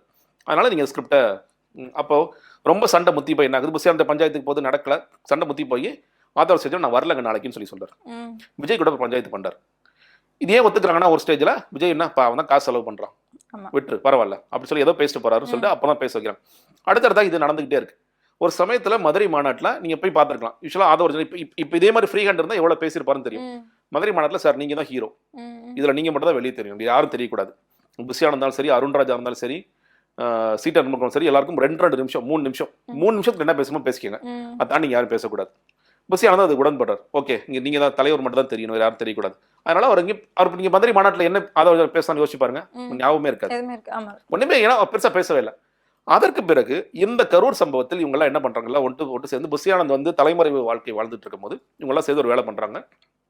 புசியானந்த் காலி பண்ணிடலாம், புசியானந்த் எப்படியாவது கட்சியை விட்டு தூக்கிடலாம்னு சொல்லி வேலை பார்க்குறாங்க. எல்லாரும் உட்காந்து பேசுறாங்க. பேசி விஜய்கிட்ட கொண்டு போய் அது சொல்றாங்க. இந்த நேரங்கள்ல புசியானந்த விரட்டுற இந்த குரூப்லாம் ஒன்னா சேருது. ஸோ யூஸ்வலா வந்து ஜானுக்கும் ஆதவுக்கும் பெரிய இது இருக்குமா, ஃப்ரீக்வன்சி இருக்குமா, இருக்காது. நிறைய பிரச்சனைகள் வரும். அவர் சொல்றது இவர் கேட்க மாட்டார், இவர் சொல்றது அவர் கேட்க மாட்டாரு. ஏன்னா இன்னைக்குமே வந்து ஆதவர்ஜுனாவுக்கு டைரக்ட் ஆக்சஸ் விஜய்கிட்ட இருக்கானா இல்ல. இன்னைக்குமே விஜய் சொல்றது காசு வாங்கிக்குவார், காசெல்லாம் வாங்கிக்குவார். காசு வாங்குறது பிரச்சனை இல்லைங்க, நீ அக்கௌண்ட்டை போட்டு விட, இல்ல நிகழ்ச்சியில் ஏற்பாடு பண்ணு. ஆனா டைரக்ட் அக்சஸ் கிடையாது. எல்லாரும் பார்க்கும்போது பார்க்கலாம். இப்போ வந்து சார் இந்த ஒரு மீட்டிங் இருக்கு, அந்த மீட்டிங்க்கு வாங்க அப்படிங்கிறது வேற. ஒரு விஷயத்த விஜய்கிட்ட கடத்தணும், நேரடியாக ஆதவ் ஃபோன் பண்ணா விஜய் எடுத்து பேசுவாரா, பேச மாட்டார். இல்ல பேசினால் கூட ஆதவ்ட்ட ஜான்கிட்ட சொல்லிடுங்க, புசிகிட்ட சொல்லிடுங்க அப்படிங்கிறதா இருக்கும். ஸோ இந்த சமயத்துல புசியை காலி பண்ற இந்த குரூப்ல ஒன்றா சேர்றதுனால இதுல ஒரு ஃப்ரீ ஹேண்ட் மறுபடியும் ஆதவர்ஜுனா கொடுக்குறாங்க. நீங்க ஏதோ பேசிக்கங்க, ஒன்றும் பிரச்சனை இல்லை அப்படின்னு சொல்லி பேசுறாங்க. அதை இவர் சரியா பயன்படுத்திக்கிறார். சரியா பயன்படுத்தினாலும் விஜய் காலி பண்றதுக்கு பயன்படுத்தி அவருக்கு சரியா பயன்படுத்திக்கிறார். விஜய் காலி பண்றதுக்கு சரியான சான்ஸ், நம்ம காலி பண்ணலாம். அவர் அல்டிமேட்டா அவர் மேபி எப்படி யோசிக்கிறாருன்னா, இந்த கட்சியை டேக் ஓவர் பண்ணலாம்னு நினைக்கிறாரா, என்ன பிளான்ல இருக்காரு அப்படிங்கிறது தெரியல.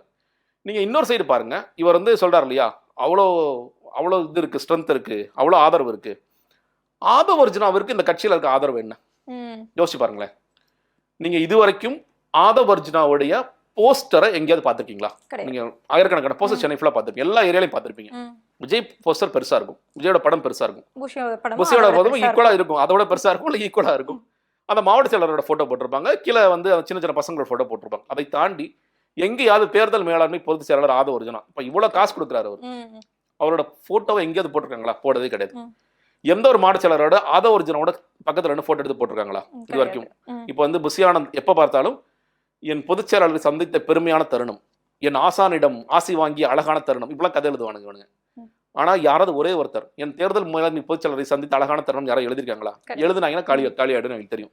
ஸோ உண்மையிலேயே ஆதவர்ஜுனாவிற்கு முதல்ல இது கட்சிக்குள்ள ஏற்பு இருக்கா? நீங்க வந்து அடுத்தவங்க கட்சியெல்லாம் வந்து அடுத்த பொதுமக்கள்லாம் விஜயை மதிக்காதெல்லாம் இருக்கட்டும் ஓரமா, உங்களை யாராவது மதிக்கக்கூடிய ஆட்கள் இருக்காங்களா? யாருமே இல்லை. அப்ப இவங்களை முதல்ல இவர் பக்கம் இழுக்கிறதே எனக்கு பெரிய கஷ்டமா இருக்கு. அதோட என்ன ஒரே ஒரு ட்ரம்ப் கார்டு இருக்குன்னா தேர்தல். தேர்தல் நேரத்தில் ஒவ்வொரு மாடு செலவு கூட்டு இருந்தாப்பா உங்களுக்கு காசு வச்சுக்கா, நான் கொடுக்குறேன், 100 கோடியோட ப்ராசஸ் அதோட பார்ட் பேமெண்ட் தான், நான் கொடுத்துரு அப்படின்ட்டு உள்ள எடுப்பதற்கான வேலைகளை இவர் அதையும் செஞ்சுட்டு இருக்காரு, முயற்சி பண்றாரு. ஆனா அவங்க எல்லாம் புஷியானந்த அண்ணன் மீறி நான் எதுவும் பண்ண மாட்டோம் அப்படிங்கிறது இருக்காங்க. ஸோ உண்மையிலேயே ஆதவ் அர்ஜுனாவோட இருப்பே பெரிய கேள்விக்குறியாக இருக்கும் பொழுது இந்த வேலை ஏன் செய்கிறார், விஜயே காலி பண்ற அளவுக்கு ஏன் வேலை செய்கிறார், அப்போ அவர் யாருக்காக வேலை செய்கிறார் அப்படிங்கிற கேள்விகள் வரத்தான் செய்கிறது. அப்போ நீங்க சொல்றதெல்லாம் ஓவராலா வச்சு பார்க்கும்போது உள்ள வந்து நீங்க வந்து இப்ப பேசிட்டு இருக்கும் போதே நீங்க புஷிய சொன்னீங்க, ஆதவ சொன்னீங்க, ஜான சொன்னீங்க, என் அருண்ராஜ் பேரை கூட சொன்னீங்க. இந்த விஜய் அவர் வந்து என்ன ரோல்ல தான் இருக்கிறாரு அந்த கட்சிக்குள்ள? இல்லைங்க, விஜய் எப்படின்னு கேட்டீங்கன்னா இப்போ 4 பேர் டிஸ்கஸ் பண்றாங்க, சண்டை வராங்க, நல்லா சண்டை போடுறீங்களே அப்படிதான், அவ்வளவுதான் சண்டை போட்டு கடைசி ஏதாவது சொல்லுங்க.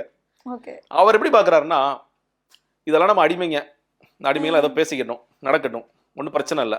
அவன் ஒருத்தர் காசு கொடுக்குறான், ஒருத்தர் காசு வாங்குறான், ஒருத்தர் வந்து விசுவாசமா ஆட்களை கூட்டிட்டு வர்றாரு, அவங்களாம் ஏதோ பேசிக்கட்டும். இது நம்ம மண்டே போட்டு உடச்சிக்க வேண்டாம். ரொம்ப உச்சபட்ச பஞ்சாயத்து வந்தா அதை பார்த்துக்கலாம். மற்றபடி என்னுடைய ரோல் என்னங்கிறது ஜான் இன்னைக்கு சொல்லுவார். அதை சொல்றதே ஜான் தான். ஆமா, எல்லாமே நீங்க அதாங்க இன்னைக்கு வந்து சார் இந்த மேடல் இப்படி நடந்து வாங்க சார், நீங்க உங்களை கட்டி பிடிங்க சார், நீங்க மாடு சிலரை கை கொடுக்குங்க சார், எல்லாமே ஜான் தான். நீங்க பேப்பர்ல பாத்தீங்க இல்லையா, நீங்க வந்து மதுரை மேற்கு விஜய், மதுரை தெற்கு விஜய், நீங்க யோசிச்சு பாருங்க சார், மதுரை மேற்கு சொல்லி உங்க பேர் சொல்லிருங்க சார் தானே யாரோ சொல்லுவாங்க. அதை கூட ஏன் பிராக்கெட்ல போட்டுக்காரா மறந்துடுவாரு. அப்ப சார் மதுரை மேற்கு வேற யாரோ பேர் சொல்லி விட்டுறாதீங்க சார், உங்க பேர் தான் நீங்க சொல்லணும், அதனால பிராக்கெட்ல விஜய் விஜய் விஜய் போட்டு. ஸோ எல்லாமே கம்ப்ளீட்டா அவர் வாழ்க்கைய ஸ்கிரிப்ட் தாங்க என்ன பொறுத்த வரைக்கும். நீங்க வந்து சினிமாக்குள்ள போயிட்டு ஆக்ஷன் சொன்னதுக்கு அப்புறம் விஜய் எப்படி ஒரு பிரமாதமான நடிகரோ அதே மாதிரி அரசியல் மேடைக்குள்ள போறதுக்கு நல்லா தயாராவார். நீங்க வந்து நிறைய ரிஹர்சல் பார்ப்பார். நீங்க ரொம்ப ஃபர்ஸ்ட் மாடல்ல நிறைய ரிஹர்சல் பார்த்திருப்பாரு. அதற்கு முன்னாடி நீங்க இந்த கல்வி விழால நீட்டு குறித்து பேச நிறைய ரிஹர்சல் பார்த்தாரு, அதெல்லாம் நடந்துச்சு. அதற்கு பிறகு சில நேரங்கள் ரிஹர்சல் பார்க்குற டைம்ல ரொம்ப லாஸ்ட் மினிட்ல கொடுக்குறாங்க, இல்லை ஸ்கிரிப்ட் அவரால் மனப்பாடம் பண்ண டைம்ல சரி பார்த்தே படிச்சிருவோம். ஏன்னா நீங்க அந்த பிகே வந்த ஈவெண்ட் தானே, இல்லை ஒரு ஈவெண்ட்ல இன்னைக்கு நாட்டில் எந்த முக்கியமான பிரச்சனை நடந்துட்டு இருக்கு தெரியுமா அப்படின்னு சொல்லி நின்ட்டாரு, ஸ்டக் ஆயிட்டாரு. இந்திய எதிர்ப்பு போராட்டம் பார்க்குற தமிழ்நாட்டு மக்களுக்கு எப்படி இருக்கும், டேய் இது எவ்வளவு பெரிய இந்திய எதிர்ப்பு போராட்டத்தை நீ பார்த்து படிப்பியா, நீ நாட்டில் என்ன பிரச்சனை நடக்காம நீங்க வந்து நீ ட்விட்டர்ல கையெழுத்து இயக்கமா நடத்திட்டு இருக்க, என்ன காமெடி பண்ணிட்டு இருக்க, நீ தானே யோசிப்பாங்க. ஹேஷ்டாக்ஸ் 2 பேர் வந்து திமுக பாத்து ஹேஷ்டாக்ஸ் போட்டு விளையாடுறாங்க சின்ன பிள்ளை மாதிரி. ஆனா நம்மால் பூந்து ஒரு ஹேஷ்டாக் போட்டான் பாரு, இப்போ நீங்க மட்டும் என்ன சார் பண்றீங்க நீங்க. அதனால அவர் வந்து அது அப்புறம் ஸ்கிரிப்ட் எல்லாம் ஃபுல்லா மனப்பாடம் பண்ண முடிஞ்சா மனப்பாடம் பண்ணுவார், மனப்பாடம் பண்ணி பண்ணுவார். ஆனா அந்த ஸ்டேஜ்ல என்ன பண்ணணும், யார் பக்கத்துல உட்காரணும், யாரை பக்கத்துல உட்கார வைக்கணும், யாரை கட்டி பிடிக்கணும். இப்போ வந்து மதியழகன் ஃபர்ஸ்ட் தீர்மானம் படிக்க போறாரு சார், முதல்ல நீங்க கட்டி பிடிக்கணும் இன்ஸ்ட்ரக்ஷன். ஓகே, மதியழகன் வருவார், கட்டி பிடிக்கிறேன். பாக்குற நமக்கு இது எதுவுமே தெரியாம பாக்குறப்பா பாரியா ஒரு உணர்வு பூர்வமான தமிழ் தலைவர் இருக்கார் பார் மதியழகன். நம்ம நிறைய நானே ஏற்கனவே கேட்டிருக்கேன், நீ இது வரைக்கும் மதியழகனையோ இல்ல மற்ற மாவட்ட செயலர்களையோ மதிச்சு அவங்க சின்ன அங்கீகாரம் கொடுத்துருக்கீங்களா? இத்தனை ஊர்களுக்கு போறீங்க, எல்லா இடத்துலயும் உங்க முகம் தான் வெளியே வரணும்னு நீங்க நினைக்கிறீங்க, ஓகே. பட் தேர்தல்னு வரும் பொழுது அந்த ஊர் மாவட்ட செயலர் தானே இப்ப எல்லா தொகுதியிலையும் போய் வீதி வீதியா யாருங்க போறா? விஜய் வந்து மாவட்ட தலைநகரங்களுக்கு வருவாரு தேர்தல் வந்தா, பட் ஒவ்வொரு ஊருக்குள்ளேயும் ஒவ்வொரு கிராமத்துக்குள்ளேயும் போறது இந்த மாவட்ட செயலர். அப்ப இவர் தான் என்னோட மதியழகன், இவர் திருச்சி மாவட்ட செயலர், இவர் கரூர் மாவட்ட செயலர், இவர் நாமக்கல் மாவட்ட செயலர். நீங்க சொன்னீங்க அந்த அங்கீகாரம் கூட கொடுக்கும் போது அந்த கட்சி செயல்பட்டு இருக்கு. இப்போ நம்ம போன்றவர்கள் பேசுறாங்க, அவங்க எதுக்கு இந்த மாவட்ட செயலர்களோட கஷ்டப்படணும்னு பேசிய பிறகு அவங்களுக்கு கொஞ்சம் இது பெரிய பிரச்சனையா மாறிடும் போல இருக்கு. அப்போ மதியழகன் நமக்கு ஜெயிலுக்கு போயிட்டு வந்திருக்காரு சார், அதனால அவர் வந்து வருவார், அவர் தான் தீர்மானம் வாசிக்க சொல்ல போறோம், அவர் வரல வரும்போது கட்டி பிடிச்சிருங்க சார். அது பாக்குற மற்ற மாவட்ட செயலருக்கு ஒரு இன்ஸ்பிரேஷனா இருக்கும். இதை நீங்க செய்யலாங்க, நீங்க இயல்பாவே இதை செய்யலாம். ஆனா விஜய்க்கு இயல்பா அது வராது, அதுதான் பிரச்சனை. செய்வார், ஆமா. அவர் எல்லாமே வந்துங்க சார் இது பண்ணணும், இது செய்யணும், இதை படிக்கணும், இப்படிதான் இருக்கணும் அப்படிங்கிறது எல்லாமே இந்த இதை பொறுத்த வரைக்கும் நான் இந்த படத்துடைய ஹீரோவா, சைட் ரோலா, கெஸ்ட் ரோலா அப்படிங்கிறத மட்டும் நீங்க எனக்கு சொல்லிடுங்க, அதுக்கேற்ற மாதிரி நான் டெலிவர் பண்ணிடுறேன். அப்போ வந்து இப்போ வந்து 16ஆம் தேதி எஸ்ஐஆர் எதிர்த்து தமிழகம் முழுவதும் தாவேகா சார்பில் ஆர்ப்பாட்டம் நடக்க போகும் அப்படின்னு சொல்லிட்டாங்க. இந்த ஆர்ப்பாட்டத்துல விஜய் வந்து தலைமை ஏத்துக்குவாரா? கண்டிப்பா வரமாட்டார். அவர் எப்படி வருவார்? அவர் வரான்னு சொல்லி செய்திகள் ஏதாவது இருக்கா என்ன? ஆனா இது வந்து எஸ்ஐஆர் அப்படிங்கிறது வந்து தாவேகா சார்பில இருந்து நாங்க தான் ஃபர்ஸ்டே இதுக்கு எதிர்ப்பு தெரிவிச்சோம் அப்படி இப்படின்னு பேசுறதா இருக்கட்டும், தீர்மானம் நிறைவேற்றுறதா இருக்கட்டும், இதெல்லாம் பார்க்கும்போது இவர் வந்து முன்ன நின்று அதை வந்து பெரிய ஆர்ப்பாட்டமா எடுத்துட்டு போற அப்படிங்கிற மாதிரி தானே தெரியுது. நீங்க அவங்க வாழ்ற அந்த உலகத்துக்குள்ள வேற யாருமே கிடையாது. அப்ப நான் தான் ஃபர்ஸ்ட், நான் ரன்னிங் ரேஸ்ல ஓடுற ஒரே ஒருத்தர் தான், நான் தான் ஃபர்ஸ்ட் வருவேன். நான் நடந்து வந்தாலும் நான் தான் ஃபர்ஸ்ட் வருவேன், நான் உருண்டு வந்தாலும் நான் தான் ஃபர்ஸ்ட் வருவேன். நீங்க என்னமோ மற்ற கட்சியெல்லாம் எஸ்ஆர் குறித்து பீகார்ல நடக்கும்போது எதுவும் பேசாத மாதிரியும், இன்னும் சொல்ல போனா விஜய் அந்த அறிக்கை கொடுத்தாரா? இல்ல, அதை ஒரிஜினல் அறிக்கை கொடுத்தார். பீகார்ல நடக்கும்போது எஸ்ஐஆர் குறித்து ஒரு அறிக்கை கொடுத்தார். அதை ப்ரொமோட் கூட பண்ணல. ஏன்னா ஆதவ ஒரிஜினல் கொடுத்தது ஆதவ ஒரிஜினல், அதை எதுக்கு ப்ரொமோட் பண்ணி சும்மா விட்டுட்டாங்க. அவங்க கட்சி விட்டுட்டாங்க. அவங்க பெருசா அவங்க அப்ப என்னமோ இப்ப எஸ்ஐஆர் ஏதோ போட்டுருக்காரு, சார் ஏதோ போறாரு, என்னன்னு புரியலையேன்னு சொல்லி விட்டுட்டாங்க. சிஎம் சாரா அப்படின்னு. ஆமா, சிஎம் சார் உண்மையில அப்படிதான் நினைச்சிருப்பாங்க அவங்க. சோ அவங்க வந்து அதை பத்தின பெருசா பேசவே இல்லை. அதற்கு பிறகு இப்ப கூட இந்த இது நடந்துச்சு இல்லையா, பொதுக்குழு கூட்டம். பொதுக்குழு கூட்டத்துல விஜய் எஸ்ஐஆர் பத்தி ஏதாவது பேசினாரா? நீங்க பாருங்க, அன்னைக்கு 2 விஷயம் நடக்குது. பொதுக்குழு கூட்டம் நடந்துகிட்டு இருக்கு, அதுல விஜய் எஸ்ஐஆர் பத்தி எதுவுமே பேசல. பேரலா ராகுல் காந்தி ஹரியானால நடந்த அந்த வாக்கு திருட்டு குறித்து ஒரு பெரிய விஷயம் பேசியிருக்காரு. 2 டிவில பேரலா ஓடிட்டு இருக்கு. ஆனா விஜய் அது குறித்து பேசவே இல்லை. ஏன்னா அந்த ஸ்கிரிப்ட்ல இல்ல. நீங்க ஏங்க படிக்கலன்னா, இல்ல நாங்க வந்து வேற ஒருத்தரை படிக்க சொன்னோம்ல, அந்த தீர்மானங்கள்ல எல்லா தீர்மானங்களும் யாராவது படிச்சுக்குவாங்க. எந்த விஷயத்த பேசணும், எந்த விஷயத்த பேசக்கூடாது. நாட்டுல என்ன பிரச்சனை நடந்துட்டு இருக்கு பெருசா, எஸ்ஆர்ங்கிற பெரிய பிரச்சனை நடந்துட்டு இருக்கு. காங்கிரஸ் இதற்காக தீவிரமா போராட்டாங்கன்னு பார்க்கிறோம். இது வந்து தமிழ்நாட்டுக்கு வந்துருச்சு. இந்த எஸ்ஆர் ரிவிஷனை நாங்க எப்படி பார்க்கிறோம், இது செய்யலாமா கூடாதா, நம்ம என்ன செய்யணும் போன்ற விஷயங்களை விஜய் அந்த மேடையில பேசியிருக்கணும். அந்த மேடையில பேசவே இல்லை. ஏன்னா சார் நீங்க வந்து இன்னைக்கு முழுக்க முழுக்க திமுக திட்டணும். அந்த வழக்கு போட்டது திமுகவே இல்லாட்டி கூட, அந்த வழக்கு வந்து நீதியரசர் அவர் சொன்ன கருத்து கூட அவர் வந்து திமுக அப்படின்னு காமிக்காம திமுக மாதிரி சொல்லி நறுக்குன்னு கொட்டினார்கள். திமுக கொட்ட மாதிரி நீங்க ஒரு ப்ரொஜெக்ஷன் பண்ணணும் சார், நரேட்டிவ் பண்ணணும் சார். அதுதான் என்னோட ஃபோக்கஸ் சார். எஸ்ஐஆர் பத்தி நம்ம பேச வேண்டிய அவசியம் இல்லை. அதற்கு பிறகு ஒரு அறிக்கை கொடுத்தாரு திமுக அறிவு திருவிழா குறித்து. நான் உண்மையில எதிர்பார்த்தேன், எஸ்ஐஆர் பிரச்சனை நடக்குது, இப்பயாவது ஒரு பெரிய அறிக்கை கொடுக்க போறாரு போல இருக்கு அப்படின்னு நினைக்கும் போது, சம்பந்தமே இல்லாம என்ன நீங்க வந்து திட்டிட்டீங்க, என்ன கிள்ளிட்டீங்க, என்ன பண்றீங்க இப்படின்னு ஒரு அறிக்கை கொடுக்குறாரு. சோ இதெல்லாம் நிறைய கண்டனங்களுக்கு ஆளான பிறகு என்னங்க எஸ்ஆர் பத்தி பேச மாட்டாங்க, சும்மா தீர்மானம் போட்டா முடிஞ்சு போச்சா அப்படின்னு பேசிய அனைத்து கட்சி கூட்டம் நடந்துச்சு. அனைத்து கட்சி கூட்டம் என்ன பண்ணாங்க, நாங்க போகல. ஏன் போகல? திமுக சார்பில் நடந்தது அப்படின்னு சொன்னாங்க. திமுக சார்பில் நடந்த முன்னாடி ஒரு அனைத்து கட்சி கூட்டமுக்கு போனாரு புசி ஆனந்த். அது வந்து தமிழ்நாடு அரசு சார்பில் நடந்தது. இது என்னங்க நீங்க இது இது இது முதல்ல தமிழ் அரசாங்கம் நடத்த முடியுமா? இந்த எஸ்ஐஆருக்கு எதிர்த்து அரசாங்கம் நடத்த முடியுமா? நடத்த முடியாது. ஏன்னா அல்டிமேட்லி அரசாங்க அதிகாரிகள் போய் பிஎல்ஓ உட்காந்து பண்ண போறாங்க. அப்ப நான் என்ன சார் இப்படி ஓகே அரசு கட்சி நடத்துறவங்க பிடிக்கல, இல்ல பனையுறவு நடத்துங்க, திமுக இன்வைட் பண்ணுங்க, அதிமுக இன்வைட் பண்ணுங்க, எல்லா கட்சியும் நீங்க இன்வைட் பண்ணுங்க, நீங்க பண்ணுங்க, தலைமையேற்று பண்ண வேண்டியதானே. அதை நீங்க பண்றதுக்கு தயாராகவே இல்லை. அப்போ அந்த நேரத்தில் பற்றி அறிந்து கொண்டிருக்கீங்க. இன்னும் சொல்லுவோம், இப்பொழுது பற்றி அறிந்து கொண்டு எஸ்ஐஆர் பத்தி நீங்க பேசவே இல்லை. இப்பொழுது நிறைய கண்டனங்கள் வந்த பிறகு எஸ்ஐஆர் குறித்து பார்வைதான் என்ன? அப்ப நீங்க சும்மா பேசுற மாதிரி பேசுவீங்க, ஆனா பாஜகவுக்கு சாதகமா நீங்க இருக்கீங்களா? அதிமுகவிற்கும் உங்களுக்கும் என்ன வேறுபாடு? அதுவும் இருக்கு சார். இப்போ வந்து பாஜக அப்படின்னு சொல்லும் போதுதான் இதுவுமே அவங்க அந்த ஒரு பதிவுல தான் போட்டிருந்தாங்க. எஸ்ஐஆர் குறித்து ஆர்ப்பாட்டம் நடக்கும்போது வந்து பாஜகவை பத்தி எந்த ஒரு விமர்சனமுமே திமுக சார்பிலையோ இல்ல மத்த கூட்டணி கட்சிகள் சார்பிலோ வைக்கப்படல அப்படின்னு வந்து ஒரு குற்றச்சாட்டு வச்சிருக்காங்க. அப்படின்னா இப்போ இந்த 16ஆம் தேதி நடக்கிறதுல பாஜகவை பத்தி கடுமையான விமர்சனங்களை தவிர்க்க வைப்பாங்க. எப்படி வைப்பாங்க? நீங்க இன்னொன்னு, நீங்க எஸ்ஐஆருக்கு நீங்க பாஜக பின்னாடி இருந்து சப்போர்ட் பண்றாங்க. இந்த வேலையை செய்யறது யாரு? தேர்தல் ஆணையம். நம்ம வந்து கண்டனங்களாக இருக்கலாம், இல்ல விமர்சனங்களா இருக்கலாம், தேர்தல் ஆணையத்தை தான் நம்ம கேள்வி. இப்ப சுப்ரீம் கோர்ட்ல போய் வழக்கு தொடுக்கிறாங்கன்னா பாஜக மேல வழக்கு தொடுக்க முடியாதுல்ல. தேர்தல் ஆணையம் இந்த மாதிரி செய்யுது, எஸ்ஐஆர்ல இவ்வளவு பேரை வந்து நீக்கிட்டாங்க, அது பின்புலத்துல இருந்து பாஜக ரொம்ப தெளிவா பாக்குறாங்க, தெளிவா பண்றாங்க அந்த வேலைகளை. அப்போ நீங்க கூட்டணி கட்சிகள் பேசல, நீங்க பேசுவீங்களா? இதற்கு நேரடியாக பாஜக தான் காரணம், உங்களால பேச முடியுமா? அந்த அறிக்கையில என்னங்க இருந்துச்சு? 2 இடத்துல பாஜக, 8 இடத்துல திமுக அனைத்து கட்சி கூட்டம் நடக்கும்போது. இப்ப அது எஸ்ஐஆர் வந்து பண்றது யாரு? Election commission. நீ அப்படி திட்டணும்னா பாஜக அதிகமா திட்டிட்டு திமுக இந்த இடத்துல பாக்குறவங்க என்ன திமுக என்ன பண்ணிச்சதுல? எஸ்ஐஆர் குறித்து அவங்க தானே தீவிரமா களமாடிட்டு இருக்காங்க. அவங்க வந்து நிறைய போராட்டம் பண்றாங்க, ஆர்ப்பாட்டம் பண்றாங்க, நீங்க தீர்மானங்கள் போட்டாங்க, வழக்கு வரைக்கும் போட்டாங்க. வழக்கு போட்டுக்கலாமே விஜய் அந்த வழக்குல நானும் சேர்ந்துக்கிறேன். நீங்க வக்பு வாரியத்துக்கு போனீங்கல்ல, அதே மாதிரி எங்களுக்கு வந்து சிங்வீட்டை நான் பேசிட்டேன், நானும் இந்த வழக்குல சேர்ந்துக்கிறேன், இல்ல நானே தனியா ஒரு வழக்கு போடுறேன் போட்டு நீங்க கேட்க வேண்டியதானே. அதெல்லாம் ஏன் நீங்க பண்ணல? சுப்ரீம் கோர்ட் லாயர்ஸ் அல்லாடி பரவாயில்ல, சுப்ரீம் கோர்ட் உங்களுடைய ஜாமீன் வழக்குக்கு இல்ல வந்து சிபிஐக்கு மாத்தலாமா வேணாமாங்கிற வழக்குலாம் நீங்க போறீங்கல்ல. அப்ப செஞ்ச உண்மையிலேயே எஸ்ஐஆர் குறித்து அவருக்கு அக்கறை இருக்கிறது அப்படிங்கிற கேள்வி. உன்னோட விஜய் இதற்கெல்லாம் வரமாட்டார்.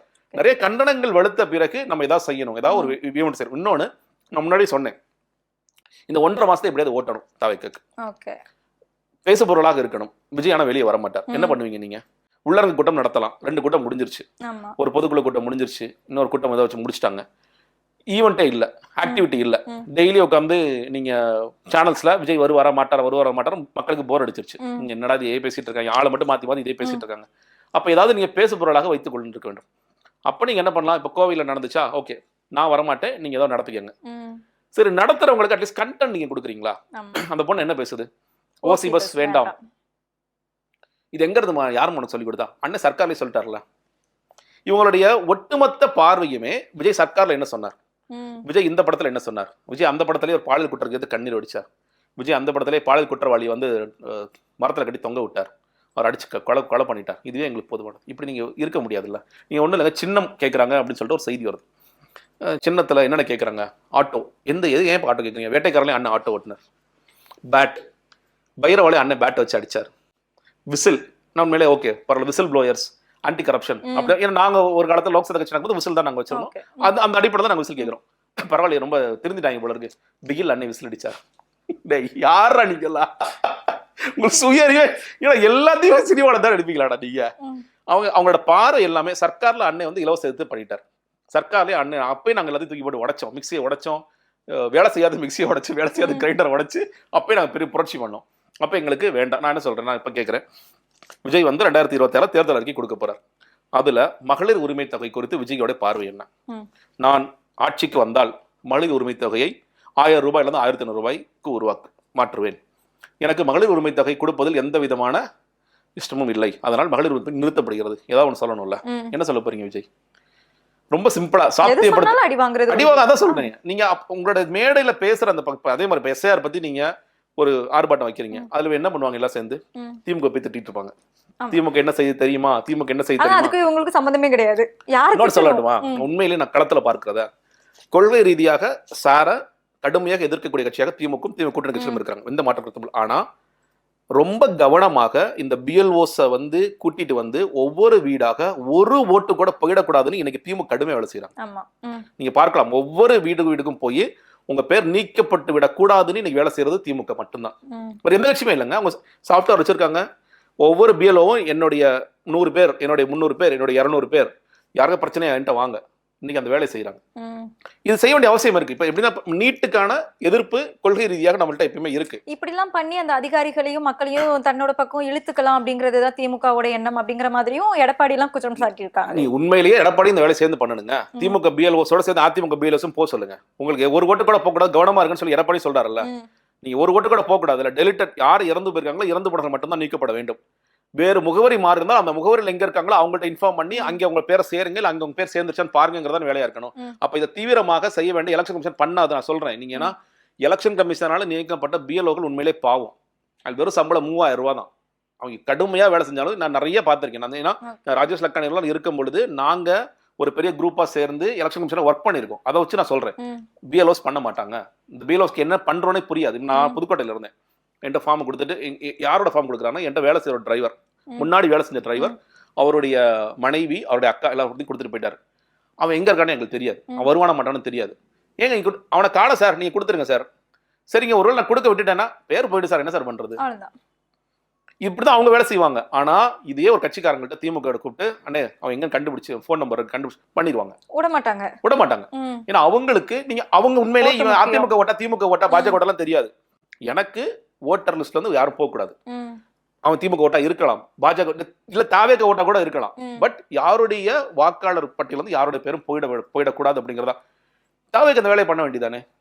நீங்க சொல்லுங்க. அவங்க போட்டிருக்காங்களே பிஎல்ஓஸ் போட்டிருக்கோம் அப்படின்னு சொல்றாங்களே, 68,000 பிஎல்ஓஸ் போட்டிருக்கோம் அப்படிங்கறாங்க. அதான் சொல்றேன் இல்லையா? மொத்தம் எத்தனை பூத் இருக்கு தமிழ்நாட்டுல? 68. 68,000 பூத்துக்கு 68,000 பிஎல்ஓஸ். ஒரு பூத்துக்கு எத்தனை பேருங்க? ஒருத்தர். திமுக எத்தனை பூத் ஏஜென்ட்ஸ் இருக்காங்க? ஒரு பூத்துக்கு 10 பேர் இருக்காங்க. பிஎல்ஏ அவங்க என்ன சொல்றாங்க, பிஎல்ஓ 1 10 பேர், 100 பேருக்கு 100 வாக்காளர்களுக்கு ஒரு ஆள்.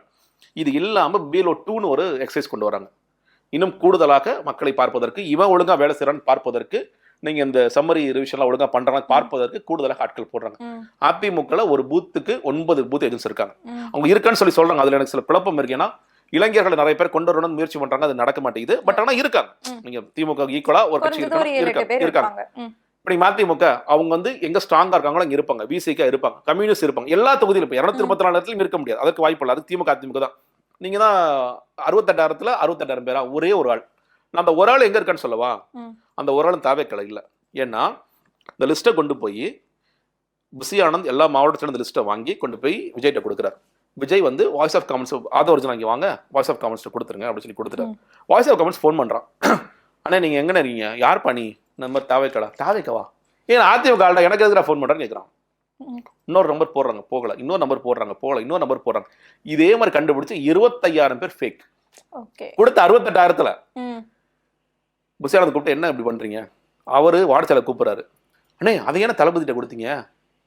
அண்ணா அதெல்லாம் ஃபேக்குன்னு நாங்க உட்காந்து சும்மா ஓட்டர் லிஸ்ட் எழுதி வச்சு நாங்களே எங்க போன்ல என்ன நம்பர் இருக்கோ அதை போட்டு சும்மா பேர் சுரேஷ் 8203 நாங்களே எழுதி விட்டது. அது எப்படி அந்த நம்பர்லாம் இருக்கும் நீங்க சொல்ல மாட்டீங்களா? தளபதி ரவி கொடுக்க போறீங்க சொல்லியிருந்தா நாங்களே முன்னாடியே சொல்லியிருந்திருப்போமே. சொல்லிருப்போமே.